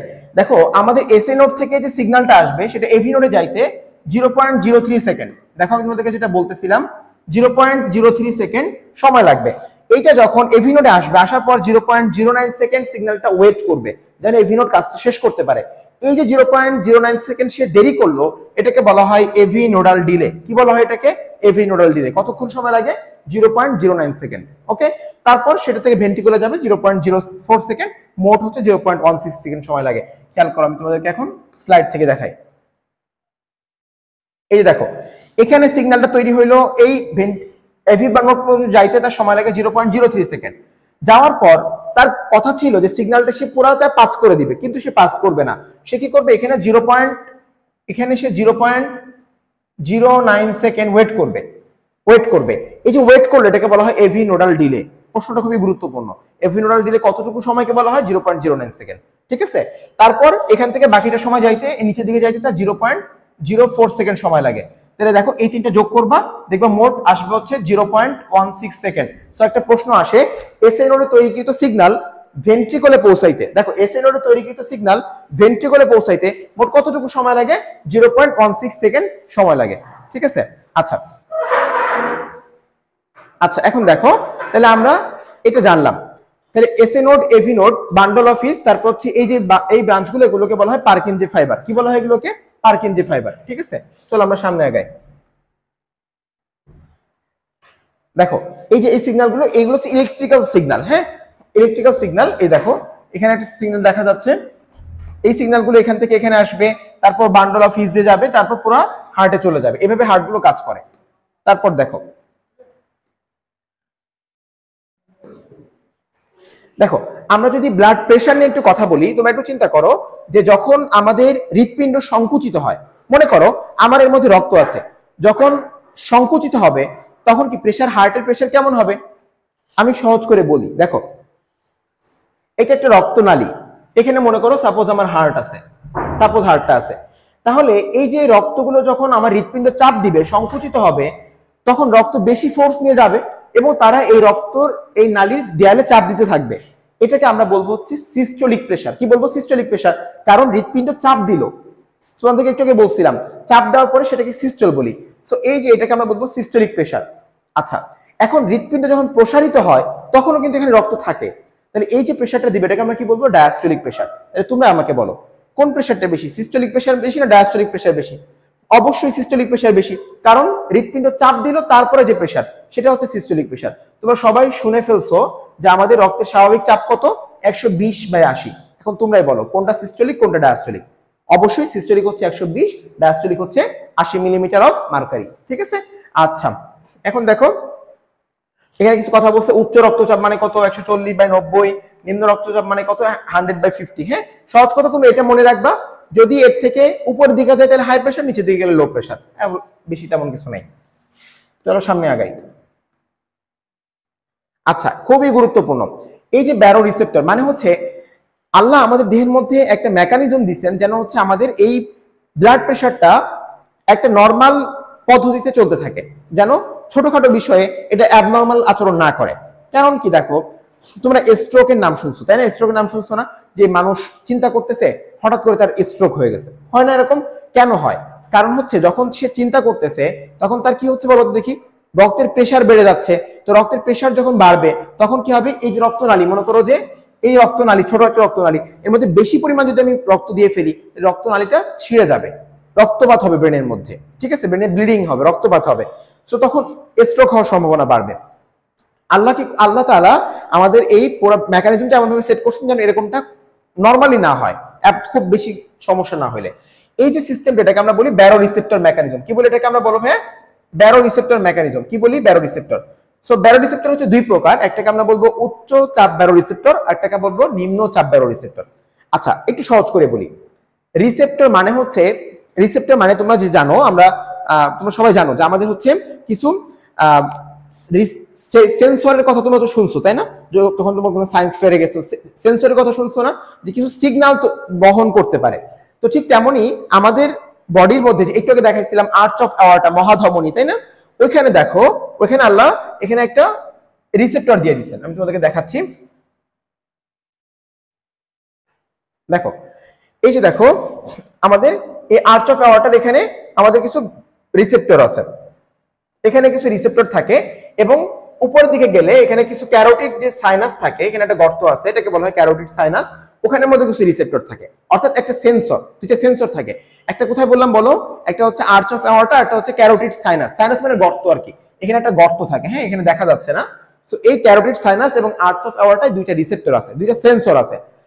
যখন তোমার যদি কোনো কারণে ব্লাড প্রেশার বেশি হয়ে যায় তখন এই সেন্সরগুলো তোমার মস্তিষ্কে একটা সিগন্যাল পাঠাবে যে ভাই এর কিন্তু রক্ত প্রেশার বেশি হয়ে গেছে। তখন মস্তিষ্ক কি করবে? তোমার হাইপোথ্যালামাসকে বলবে যে ভাই তুই একটু থাম, বেশি বেশি প্রেশার দিস না হার্টের উপরে। তখন যখন হার্ট কম কাজ করবে তখন আলটিমেটলি তোমার কিন্তু রক্তের প্রেশারটা কমে যাচ্ছে। বুঝতে পারছো যে তোমার কোনো কারণে তুমি টেনশন করছো বা কোনো কারণে তোমার রক্তের প্রেশার বেশি হয়ে গেল, এই যে দুইটা রিসেপ্টর বা দুইটা সেন্সর, এটা তোমার মস্তিষ্কে সিগন্যাল পাঠাইলো যে হার্টকে একটু থামতে বলো, সে বেশি কাজ করে ফেলছে। তারপর হার্ট যখন মস্তিষ্কে সিগন্যাল পাইলো, হার্ট তখন আস্তে আস্তে কাজ করা শুরু করলো এবং আলটিমেটলি তোমার ব্লাড প্রেশারটা কমে গেল। তোমার মস্তিষ্কের মধ্যে যে রক্ত জমাট বাঁধা, এই কাজগুলো, ব্লিডিং হয়, এগুলো রক্তনালী ছিঁড়ে যাওয়া, এগুলো থেকে তুমি বেঁচে গেলা। ঠিক আছে? এটাকে বলা হয় উচ্চ চাপ ব্যারো রিসেপ্টর। ঠিক আছে, খেয়াল করো এখানে খুব সুন্দর করে বলা হয়েছে, আমি তোমাদেরকে দেখাচ্ছি। এই যে দেখো রিসেপ্টর হচ্ছে এই যে অ্যাওর্টিক আর্চ, এই যে তোমাদেরকে বলছিলাম আর্চ অফ অ্যাওর্টা, মানে হচ্ছে অ্যাওর্টা মানে মহাধমনী, আর এটা বাঁকানো থাকে এই জন্য আর্চ। তারপর ক্যারোটিড সাইনাস, এই যে উপরের দিকে যে নালীগুলো যাচ্ছে, এই যে দেখো ক্যারোটিড আর্টারি, এখানে এরকম একটা গর্ত থাকে, এটাকে বলা হয় ক্যারোটিড সাইনাস, এখানে রিসেপ্টর থাকে। ঠিক আছে? তো এই দুইটা রিসেপ্টর কি করবে, মস্তিষ্কে মেডুলাইতে চলে যাবে, ভেসোমোটর কেন্দ্র যেগুলো আমাদের এই যে হার্টের যে রেটটা নিয়ন্ত্রণ করে সেখানে যাবে, এবং আলটিমেটলি তার রক্তের চাপ পরিবর্তন করবে, উচ্চচাপকে নিম্নচাপ বানায় ফেলবে, নর্মাল বানায় ফেলবে। ঠিক আছে, চলো সামনে আগাই। দেখো এখন তোমাকে যদি আমি বলি নিম্নচাপ ব্যারোরিসেপ্টর, নিম্নচাপ ব্যারোরিসেপ্টর খুবই সহজ। নিম্নচাপ ব্যারোরিসেপ্টর আর একটা নাম আছে, এটাকে বলা হয় আয়তন রিসেপ্টর। কি বলা হয় ভাইয়া? আয়তন রিসেপ্টর। কিভাবে কাজ করে এখানে দেখো, একটা হরমোনের কথা আছে, দেখো দেখো একটা হচ্ছে রেনিন এনজাইম, আর একটা হচ্ছে এডিএইচ। এডিএইচ এর আরেকটা নাম কি? ভ্যাসোপ্রেসিন, তাই না? আচ্ছা খেয়াল করো, অ্যান্টি ডাইউরেটিক হরমোন। যদি মনে করো তোমার কোনো কারণে, মনে করো তোমার রক্তপাত হইলো, ব্লিডিং হইলো, মানে হচ্ছে কেটে গেল, তো এখন ব্লিডিং হচ্ছে, তাহলে তোমার রক্তের প্রেশার তো কমে যাচ্ছে, কারণ তোমার দেহে মনে করো 5 লিটার রক্ত থাকার কথা, সেখানে এখন আছে 4 লিটার। তাহলে রক্ত কি প্রেশার কম দিতে পারবে? কারণ তোমার আয়তন কমে গেছে। এখন এই যে আয়তনটা কমে গেল, তোমার বডি থেকে যদি আরো বেশি আয়তন কমে যায়, তাহলে কি তোমার জন্য ভালো হবে? অবশ্যই খারাপ হবে। কারণ দেখো, একটা মনে করো এটা হচ্ছে একটা, মনে করো যে এটা হচ্ছে একটা বল, এই বলের মধ্যে আমার 5 লিটার বাতাস আছে। যতটুকু সে চাপ দিবে, 4 লিটার বাতাস কি একই পরিমাণ চাপ দিতে পারবে? পারবে না, কমে যাবে। তখন তুমি যদি মনে করো আরো একটা ছিদ্র করে আরো বাতাস বের করে দিলা, তাহলে সে আর কাজ করতে পারবে? কাজই তো করতে পারবে না। সো এই জন্য কি হয়, আমাদের দেহে তখন এডিএইচ তৈরি হয়। এডিএইচ মানে হচ্ছে অ্যান্টি ডাইউরেটিক হরমোন। সেটা আমাদের দেহ থেকে এই যে প্রস্রাব, যে প্রস্রাব যদি বের হয়, এই পানি বের হওয়াটা সে কমায় দেয়। ঠিক আছে, প্রস্রাবটাকে সে কমায় দেয়, ইউরিনেশনটাকে কমায় দেয়। কমায় দিলে কি হবে, তোমার দেহের মধ্যে যে পানিটা ছিল, তরল পদার্থটা ছিল, সেটা আর বের হবে না। মানে 4 লিটার যে আছে, এইটাকে সে আর কমতে দিবে না। তাহলে তোমার বডির যে ফ্লুইডটা আছে, এটাকে সে কি করে, সমান রাখে। এই সমান রাখার মাধ্যমে সে চাপটা কমতে দেয় না, আলটিমেটলি আস্তে আস্তে চাপটা বাড়তে থাকে। বুঝতে পারছো? এটা হচ্ছে নিম্নচাপ ব্যারোরিসেপ্টর। সে রক্তের আয়তন নিয়ন্ত্রণের মাধ্যমে তোমার চাপটাকে কন্ট্রোল করে। ঠিক আছে, আচ্ছা দেখো, এই যে দেখো রিসেপ্টর আছে, সিস্টেমিক শিরা, পালমোনারি রক্তবাহিকা থাকে, এগুলো মস্তিষ্কের হাইপোথ্যালামাসে যায় এবং বৃক্কে যায়। কিসের মাধ্যমে নিয়ন্ত্রণ করে? রেনিন এনজাইম এবং এডিএইচ এর মাধ্যমে নিয়ন্ত্রণ করে। ঠিক আছে, ওকে চলো সামনে যাই। কোনো জায়গায় বুঝতে সমস্যা হলে তোমরা জানাবা। ঠিক আছে, এখন দেখো এটা খুবই গুরুত্বপূর্ণ, আমি খুব সিম্পলি তোমাদেরকে বুঝাই দিচ্ছি। দেখো আমাদের রক্ত সংবহন যে প্রক্রিয়া, এটাকে আমরা 4 ভাগে ভাগ করি। একটাকে আমরা বলি সিস্টেমিক, একটাকে আমরা পালমোনারি, একটাকে আমরা বলি পোর্টাল, একটাকে আমরা বলি করোনারি। খুব সিম্পল, তোমরা সবাই পারো এটা। দেখো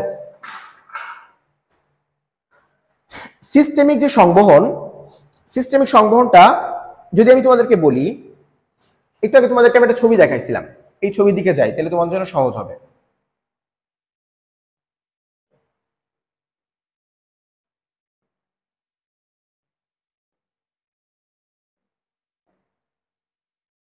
এই যে দেখো, এই ছবিটা দিয়ে তোমাদেরকে আমি পড়াইলাম, তোমাদের মনে আছে কিনা? এই ছবিটা থেকে তোমাদেরকে আমি সবগুলো পড়াচ্ছি, খেয়াল করো। সিস্টেমিক মানে কি? সিস্টেমিক মানে হচ্ছে যেটা নরমাল হওয়ার কথা। নরমাল, নরমাল হচ্ছে তোমার পুরো বডিতে অক্সিজেন যাওয়ার কথা, এটা হচ্ছে নরমাল। তাহলে কি হবে দেখো, অক্সিজেন কোন দিক দিয়ে যাবে দেখো তো। ডান দিকে কি থাকে, তোমাদেরকে আমি একটু আগে বলছিলাম, বাম দিকে থাকে কার্বন ডাই অক্সাইড, বাম দিকে থাকে অক্সিজেন। সো এই বাম ভেন্ট্রিকল বা বাম নিলয় থেকে তোমার বাম ভেন্ট্রিকল চাপ দিবে, এইটা আর্চ অফ অ্যাওর্টার মাধ্যমে তোমার পুরা দেহে চলে যাবে, এই পুরা দেহে চলে যাবে। এই যে চলে গেল, সেই পুরা দেহ থেকে আবার নিম্ন মহাশিরা, ঊর্ধ্ব মহাশিরা, এগুলো থেকে ডান অলিন্দে চলে আসলো। কি চলে আসলো? Carbon die oxide. তাহলে বাম অলিন্দ থেকে, বাম নিলয় থেকে বের হইলো, তারপর এটা আর্চ অফ অ্যাওর্টা দিয়ে ঘুরে পুরা দেহ থেকে আবার কার্বন ডাই অক্সাইড নিয়ে আসলো। এই যে প্রক্রিয়া কোথা থেকে তৈরি হলো বলো তো দেখি ভাইয়া? তৈরি হইলো হচ্ছে বাম নিলয় থেকে, বাম নিলয় থেকে ঘুরে ফিরে পুরো বডি থেকে আবার কোথায় আসলো? সে আসলো হচ্ছে ডান অলিন্দে, অলিন্দে। তাহলে এই বাম নিলয় থেকে সে বের হইলো, পুরো বডিতে গেল, তারপরে আবার ডান অলিন্দে চলে আসলো। এই যে প্রক্রিয়া, এটাকে আমরা বলবো সিস্টেমিক সংবহন। ঠিক আছে, এটাকে আমরা কি বলবো? সিস্টেমিক সংবহন। এখন আসো পালমোনারির কথা বলি। তোমাদেরকে আমি বলছিলাম একটু আগে, দেখো আমাদের এই সাইডে ফুসফুস থাকে, মনে করো এটা হচ্ছে আমাদের ফুসফুস, সাপোজ। আচ্ছা মনে করো এটা হচ্ছে ফুসফুস। এখন এই ফুসফুসে কে যাবে? অক্সিজেন যাবে না কার্বন ডাই অক্সাইড যাবে? অবশ্যই কার্বন ডাই অক্সাইড যাবে, কারণ কার্বন ডাই অক্সাইডটা ফুসফুস দিয়ে আমার বের করতে হবে। খেয়াল করো, এই যে দেখো তোমাদেরকে একটু আগে বলছিলাম, তোমরা বলতে পারবে এটার নাম কি? বলছিলাম না পালমোনারি, কি নাম? পালমোনারি ধমনী, তাই না? পালমোনারি ধমনী। সব ধমনী কি পরিবহন করে? অক্সিজেন পরিবহন করে, এক্সেপ্ট ব্যতিক্রম কোনটা? পালমোনারি ধমনী। সে কি পরিবহন করে? Carbon die oxide.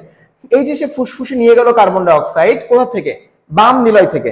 বাম নিলয় থেকে সে যাবে, সরি বাম নিলয় না, এটা হচ্ছে ডান নিলয়। ডান নিলয় থেকে সে বের হইলো, ফুসফুসে গেল, ফুসফুস থেকে সে অক্সিজেনটা কোথায় নিয়ে আসছিল? এই যে দেখো এখানে নিয়ে আসছিল। এর নাম কি? বাম অলিন্দ। কি নাম বলছিলাম এটার? বাম অলিন্দ। আমি আবার রিপিট করি, ডান নিলয় থেকে কার্বন ডাই অক্সাইড যুক্ত রক্ত এই যে পালমোনারি ধমনীর মাধ্যমে ফুসফুসে গেল, এখানে গ্যাসের আদান প্রদান হইলো এবং অক্সিজেনটা আলটিমেটলি পালমোনারি শিরার মাধ্যমে আবার বাম অলিন্দে আসলো। এই প্রক্রিয়াটাকে আমরা বলবো পালমোনারি। এটার নাম কি ভাই? সিস্টেমিক। এটার নাম কি ভাই? পালমোনারি। আমি এস দিয়ে লিখলাম, সিস্টেমিক, পি দ্বারা পালমোনারি বুঝাইলাম। আমার কথা বুঝতে পারছো? সিস্টেমিক মানে সে অক্সিজেন দিয়ে তার যাত্রা শুরু করে, অক্সিজেন নিয়ে যায় বডিতে। আর পালমোনারি মানে কি? সে কার্বন ডাই অক্সাইড নিয়ে যায়। কার্বন ডাই অক্সাইড নিয়ে যায় কোথায়? ফুসফুসে। এই জন্য তার নাম হচ্ছে পালমোনারি। ঠিক আছে, ক্লিয়ার? চলো আমরা সামনে আগাই।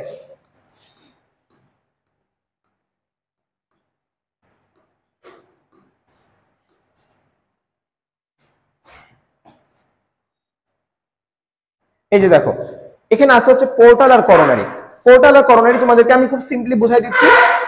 পোর্টাল মানে মনে রাখবা যে পোর্ট মানে হচ্ছে বন্দর। ঠিক আছে, মনে করো তোমার রক্তগুলো পুরো দেহে যাবে, যাওয়ার আগে সে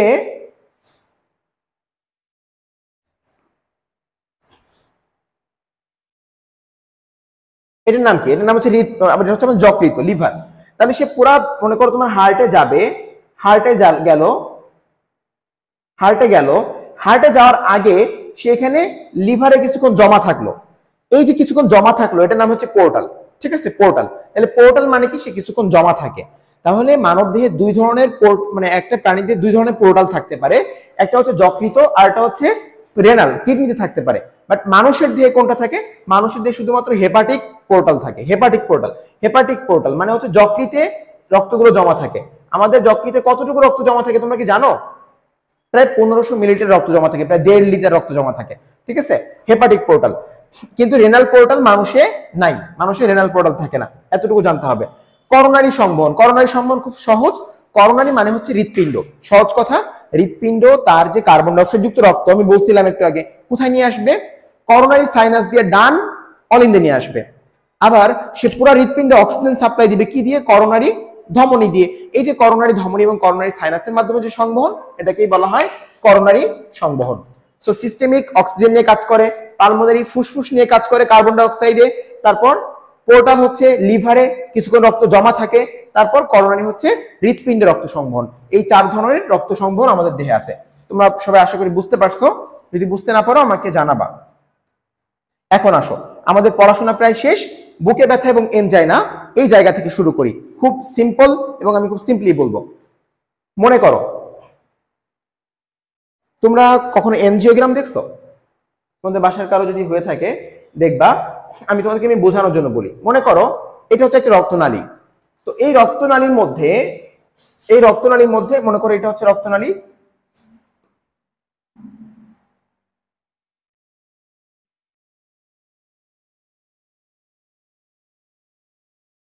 আচ্ছা, এই যে এটা হচ্ছে রক্তনালী। হ্যাঁ,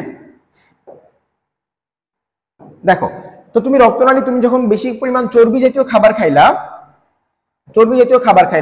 এই চর্বি জাতীয় খাবারগুলো রক্তের মধ্যে আসলো এবং আলটিমেটলি এগুলো রক্তের যে নালী, এই এন্ডোথেলিয়াম বলি এটাকে আমরা, এই রক্তনালীর যে ত্বকটা আছে, হ্যাঁ ত্বকটা আছে, ত্বকের মাঝখানে কি এরকম জমা হইতে থাকলো। তো যখন এরকম বেশি পরিমাণ চর্বি জমে যাবে, সে কি করবে? এগুলো জমতে জমতে এই যে লাল কালারের যে আমাদের রক্তনালী যেটা আছে, এই রক্তনালীটাকে সেরকম উঁচা বানায় ফেলবে, এটাকেও সে উঁচা বানায় ফেলবে। নিচে তখন কি জমা হবে? চর্বি জমা হবে। দেখো এখানে সব চর্বি জমা হবে, চর্বি জমা হইলো। তাহলে এখন দেখো আগে যে পথটা ছিল যতটুকু প্রশস্ত ছিল, এখন কি আর প্রশস্ত আছে? প্রশস্ত নাই, প্রশস্ততা কমে গেল। তাহলে প্রশস্ত যদি কমে যায়, অক্সিজেন সাপ্লাই কি? অক্সিজেন যে পুরো দেহে যাবে, এটা কমবে না বাড়বে? অবশ্যই কমে যাবে। তো আমার দেহে যতটুকু অক্সিজেন দরকার ততটুকু অক্সিজেন আমি পাচ্ছি না, তখন কি হবে? আমার কি খুব ভালো লাগবে? না, ভালো লাগবে না। তখন আমার কষ্ট শুরু হবে। এই যে কষ্ট শুরু হলো, বুকে ব্যথা, এটাকে আমরা বলতেছি হচ্ছে এনজাইনা। কি বলতেছি এটা আমরা? বলো এনজাইনা। তাহলে এই যে দেখো প্রক্রিয়াটা হচ্ছে এটা, যে চর্বি জমতে জমতে আমার রক্তনালীটা মানে সরু হয়ে যাচ্ছে মাঝখানে, এটাকে বলা হয় লুমেন। এই ফাঁকা জায়গাটাকে বলা হয় লুমেন। সো লুমেনটা সরু হয়ে যাওয়ার কারণে বুকে ব্যথা হচ্ছে। আচ্ছা, এখন আমি তোমাদেরকে তিনটা রোগ একসাথে বোঝাতে দিচ্ছি, এনজাইনা, তারপর হচ্ছে হার্ট ফেলিওর, তারপর হচ্ছে হার্ট অ্যাটাক। এখন আমি তোমাদেরকে সহজ করে বুঝাই। দেখো, হার্ট ফেলিওর হচ্ছে এই বুকে ব্যথা যখন খুব বেশি হইতে থাকলো, তোমার দেখো এদিকে তাকাও, এই যে দেখো রক্তনালীর মধ্যে যে এই যে দেখো চর্বিগুলো জমা হচ্ছে, যদি এখানে আস্তে আস্তে এই রক্তনালীগুলো ব্লক হওয়া শুরু করে, তাহলে তোমার হৃৎপিণ্ডকে অক্সিজেন সাপ্লাই পাবে? অক্সিজেন পাবে? পাবে না। তখন হৃৎপিণ্ড আস্তে আস্তে দুর্বল হইতে থাকবে। এই যে দুর্বল হইলো হার্ট তখন কিন্তু অক্সিজেন পাচ্ছে না, তাহলে সে দুর্বল হওয়া শুরু করছে। সে কি ভালো কাজ করতে পারবে? কাজ করতে পারবে না। এই যে যখন সে কাজ করতে পারবে না, তখন সেটাকে আমরা বলবো হার্ট ফেলিওর। কি নাম বলবো এটাকে আমরা? Heart failure. আচ্ছা, তাহলে আমরা প্রথমে পাইলাম হচ্ছে বুকে ব্যথা হবে, এনজাইনা হবে। এনজাইনার পরে যখন খুব বেশি অনেকদিন ধরে এইটা চলতে থাকবে, তখন আমার হার্ট দুর্বল হয়ে যাবে। এটাকে আমরা বলবো হার্ট ফেলিওর। হার্ট ফেলিওর,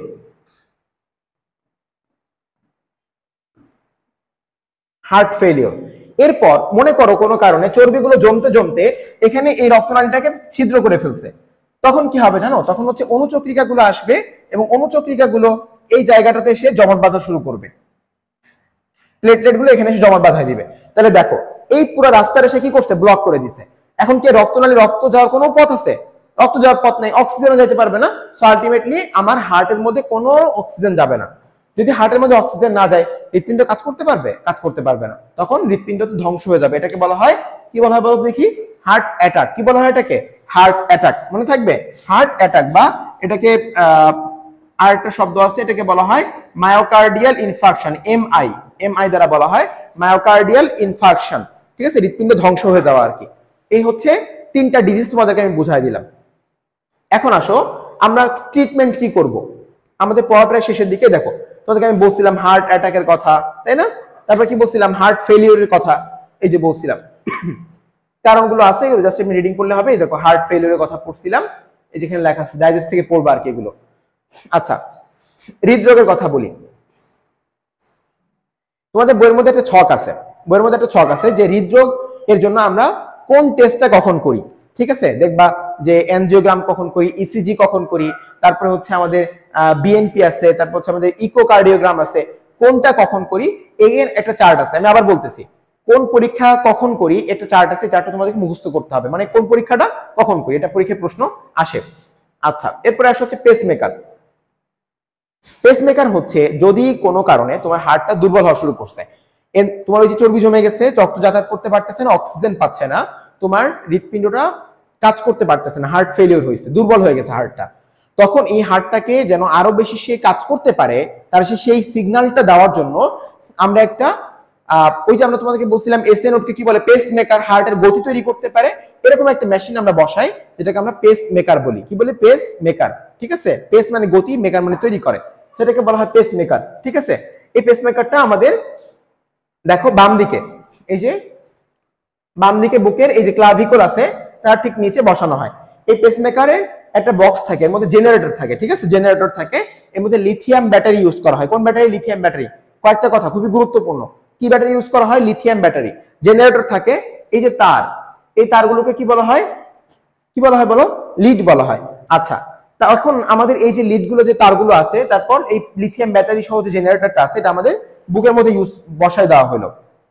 এই পেসমেকারটা তিন প্রকার হয়, একটা হচ্ছে এক প্রকোষ্ঠী, একটা হচ্ছে দ্বিপ্রকোষ্ঠী, একটা হচ্ছে ত্রিপ্রকোষ্ঠী।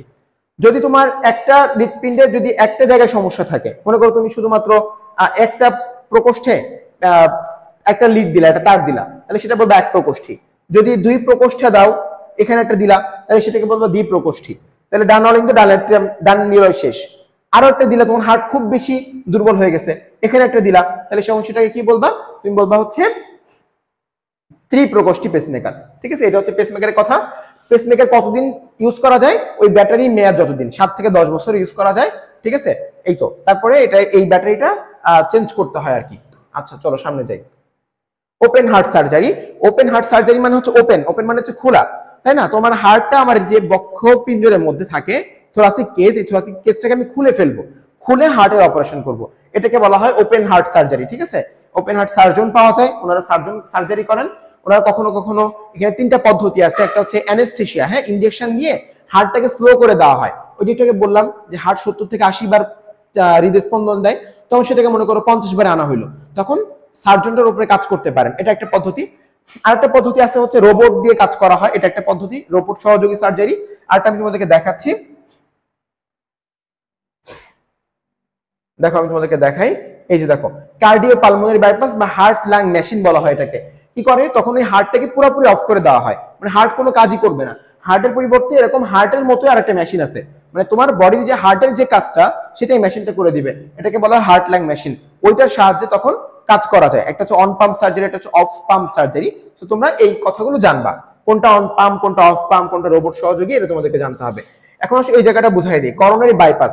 বাইপাস হচ্ছে, দেখবা তোমরা যখন এনজিওগ্রাম সম্পর্কে যদি কারো ধারণা থাকে, কারো যদি বাসায় করে থাকে, দেখো এই যে নালীটা, এই নালীটার মধ্যে এই জায়গাটাতে ব্লক হয়ে আছে, ব্লক হয়ে আছে। মনে করো, আচ্ছা আমি আরেকবার একটু বুঝাই, দেখো মনে করো এই যে নালীটা, এই যে লাল কালার যেটা দেখতে পাচ্ছ, এই জায়গাটাতে ব্লক হয়ে আছে, ব্লক হয়ে আছে। তো এখন তোমার রক্ত তো এদিকে যাইতে পারতেছে না, ব্লকের কারণে কি যাইতে পারতেছে? পারতেছে না। তো রক্তনালী ব্লক, একদম পুরোপুরি ব্লক, রক্ত যাইতে পারতেছে না। তখন তুমি কি করবা, এইদিকে যদি রক্ত না যায় তাহলে তো হার্ট অ্যাটাক হবে, তার মায়োকার্ডিয়াল ইনফার্কশন হবে। তখন তুমি কি করবা, সার্জন হিসেবে তোমরা যারা থোরাসিক সার্জন বা কার্ডিওভাস্কুলার সার্জন হবা, তোমরা কি করবা, এই যে আর্চ অফ অ্যাওর্টা বা মহাধমনী থেকে একটা নালী যোগ করে দিবা। এটা কোথা থেকে নিবা? পা থেকে নেওয়া যায় এটা, হ্যাঁ। এখানে সেফানাস শিরা থাকে, ইন্টারকোস্টাল শিরা থাকে, ওগুলো থেকে তুমি একটা শিরা নিয়ে আসবা পায়ের থেকে অপারেশন করে, নিয়ে এইখান থেকে এখানে জোড়া লাগাই দিলা। সহজ কথা হচ্ছে, এইখানে দেখো, এইখানে মনে করো ব্লক, এখানে ব্লক হয়ে আছে, রাস্তা ব্লক, তুমি কি করলা, এইখান থেকে একটা নতুন পথ তৈরি করে দিলা। সো রক্ত এদিকে না যেতে পারলে এই দিক দিয়ে চলে আসবে। এই যেটাকে আমরা বলতেছি করোনারি বাইপাস সার্জারি, একটা বাইপাস, একটা নতুন একটা পথ তৈরি করে দিলা। এখানে ব্লক, তো আমার সমস্যা নেই, আমি আরেকটা পথ তৈরি করে দিছি, এটাকে আমরা বলতেছি করোনারি বাইপাস সার্জারি। ঠিক আছে, বুঝছো তো আশা করি? যেখানে ব্লক আমি সেখানে যাব না, যেখানে ব্লক আমি সেখানে যাব না, আমি নতুন একটা পথ তৈরি করে দিব। এই যে হচ্ছে আমার পথ, এই পথ দিয়ে রক্ত যাতায়াত করবে, এটাকে আমরা বলবো করোনারি বাইপাস সার্জারি। চলো সামনে আগাই।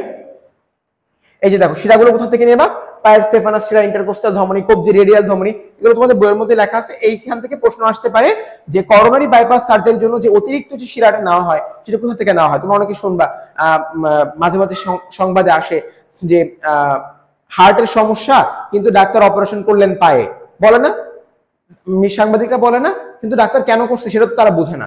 ডাক্তার অপারেশন করছে ওই শিরাটা নেওয়ার জন্য, হার্টের সে অপারেশন করবে, বাট তার তো পায়েও অপারেশন করতে হবে, শিরাটা নিয়ে আসতে হবে, তাই না? আচ্ছা ঠিক আছে, চলো এনজিওপ্লাস্টি। এনজিওপ্লাস্টি খুব সহজ, দেখো কয়েকটা কথা আছে। একটা হচ্ছে ক্যাথেটার, আমি তোমাদেরকে বুঝাই দিচ্ছি। দেখো একটা হচ্ছে এই যে নালীটা, এই নালীর মধ্যে চর্বি জমে গেছে, আমি তোমাদেরকে একটু দেখাইছিলাম, এই যে হলুদ কালার যেটা চর্বি জমে গেছে। এখন এখানে কয়েকটা পদ্ধতি আছে, লেজার, করোনারি স্টেন্টিং, অ্যাথেরেক্টমি। এটা প্রথমে আবিষ্কার করতে হচ্ছে গ্রয়েনজেক, এটা মনে রাখবা, খুবই গুরুত্বপূর্ণ। তো এখন তুমি যদি এখানে একটা বেলুন নিয়ে যাও, বেলুনটা যদি ঘুরায় ফেলো তাহলে চর্বিগুলো ধ্বংস হয়ে যাবে, এটা একটা এনজিওপ্লাস্টি হইতে পারে। সব থেকে গুরুত্বপূর্ণ যেটা সেটা হচ্ছে করোনারি স্টেন্টিং, এটা আমরা বেশি করি। তোমরা যেটা শুনো হার্টে রিং পরানো, শুনছো না? হার্টে রিং পরানো মানে হচ্ছে আমি একটা বেলুন ঢুকাই দিব, এরকম একটা বেলুন ঢুকাই দিব। এখানে বেলুন ঢুকানোর পরে বেলুনের সাথে থাকবে হচ্ছে মানে এরকম জালি থাকবে। তো আমি যখন জালিটা পেঁচানো থাকে, যখন আমরা বেলুনটাকে পাম্প করি বাইরে থেকে, তখন জালিটা এই চর্বিগুলোকে এরকম, দেখো চর্বি কিন্তু এতটুকু ছিল, আমি বেলুনটা নিয়ে গেলাম, এখানে জালি আছে, এই জালিগুলো যখন আমি বেলুনটা ফুলাই দিলাম, জালিগুলো এই চর্বিগুলোকে প্রেসার দিয়ে সরাই দিল, রাস্তাটাকে খুলে দিল। তখন আমি বেলুনটাকে আবার নিয়ে বের করে নিয়ে আসলাম, আর ওখানে রিংটা রেখে দিয়ে আসলাম, ওই জালিটা রেখে দিয়ে আসলাম। এটাকে বলা হয় করোনারি স্টেন্টিং। ঠিক আছে, আর এই পুরো প্রক্রিয়াটাকে বলা হয় এনজিওপ্লাস্টি। এনজিওপ্লাস্টি, ঠিক আছে? ঠিক আছে, তাহলে আমাদের আজকে এতটুকু হচ্ছে আমাদের ক্লাস। আমরা কি বুঝতে পারছি? আমাদের হৃৎপিণ্ড থেকে, আমাদের এই অধ্যায় থেকে অনেক বেশি প্রশ্ন আসে। তোমরা যেটা পড়বা, আমি 3টা ভাগে ভাগ করে দিই। একটা হচ্ছে প্রথমে রক্ত কণিকা বা রক্ত সম্পর্কে জানতে হবে, রক্ত ইটসেলফ একটা পড়াশোনা, রক্তর মধ্যে প্লাজমা আছে, রক্তের কণিকাগুলো আছে, কোনটার কাজ কি এগুলো জানতে হবে, এর কোনটার সংখ্যা কত, কোনটার আয়ুষ্কাল কত, এগুলো জানতে হবে। এরপর তোমরা হার্টে চলে আসবা, হার্টের কি কি আছে, হার্টের আবরণের নাম কি, হার্টের কয়টা স্তর, কপাটিকা গুলোর নাম কি, হার্ট কিভাবে কাজ করে, কার্ডিয়াক সাইকেলের সময়কাল কত, এটা একটা বিষয়, এটা একটা চ্যাপ্টার। এরপর হচ্ছে আমরা পড়বো সেটা হচ্ছে হার্টের রোগগুলো পড়বো। এই যে আমি 3টা রোগ পড়ালাম, একটা হচ্ছে অ্যানজাইনা, একটা হচ্ছে হার্ট ফেলিওর, একটা হচ্ছে হার্ট অ্যাটাক। এগুলো সম্পর্কে তোমাদেরকে জানতে হবে। সো এবং এগুলো জানবা, এবং এগুলো থেকে তোমার আবিষ্কার কে করছে, এটা কয় প্রকার, কিভাবে কাজ করে, এই কথাগুলো জানতে হবে। ঠিক আছে, এই হচ্ছে ওভারঅল আমাদের আজকের এই অধ্যায়টা। তোমাদের জন্য শুভকামনা থাকলো, তোমরা সবাই অনেক ভালো করো, ডাক্তার হও, একদিন তোমরা কার্ডিয়াক সার্জন হও, ইনশাআল্লাহ দেখা হবে তোমাদের সাথে হসপিটালে কোনো এক জায়গায়, ইনশাআল্লাহ তোমাদের সাথে অ্যাপ্রন পরা অবস্থায় তোমাদের সাথে দেখা হবে। ভালো থেকো সবাই, আসসালামু আলাইকুম।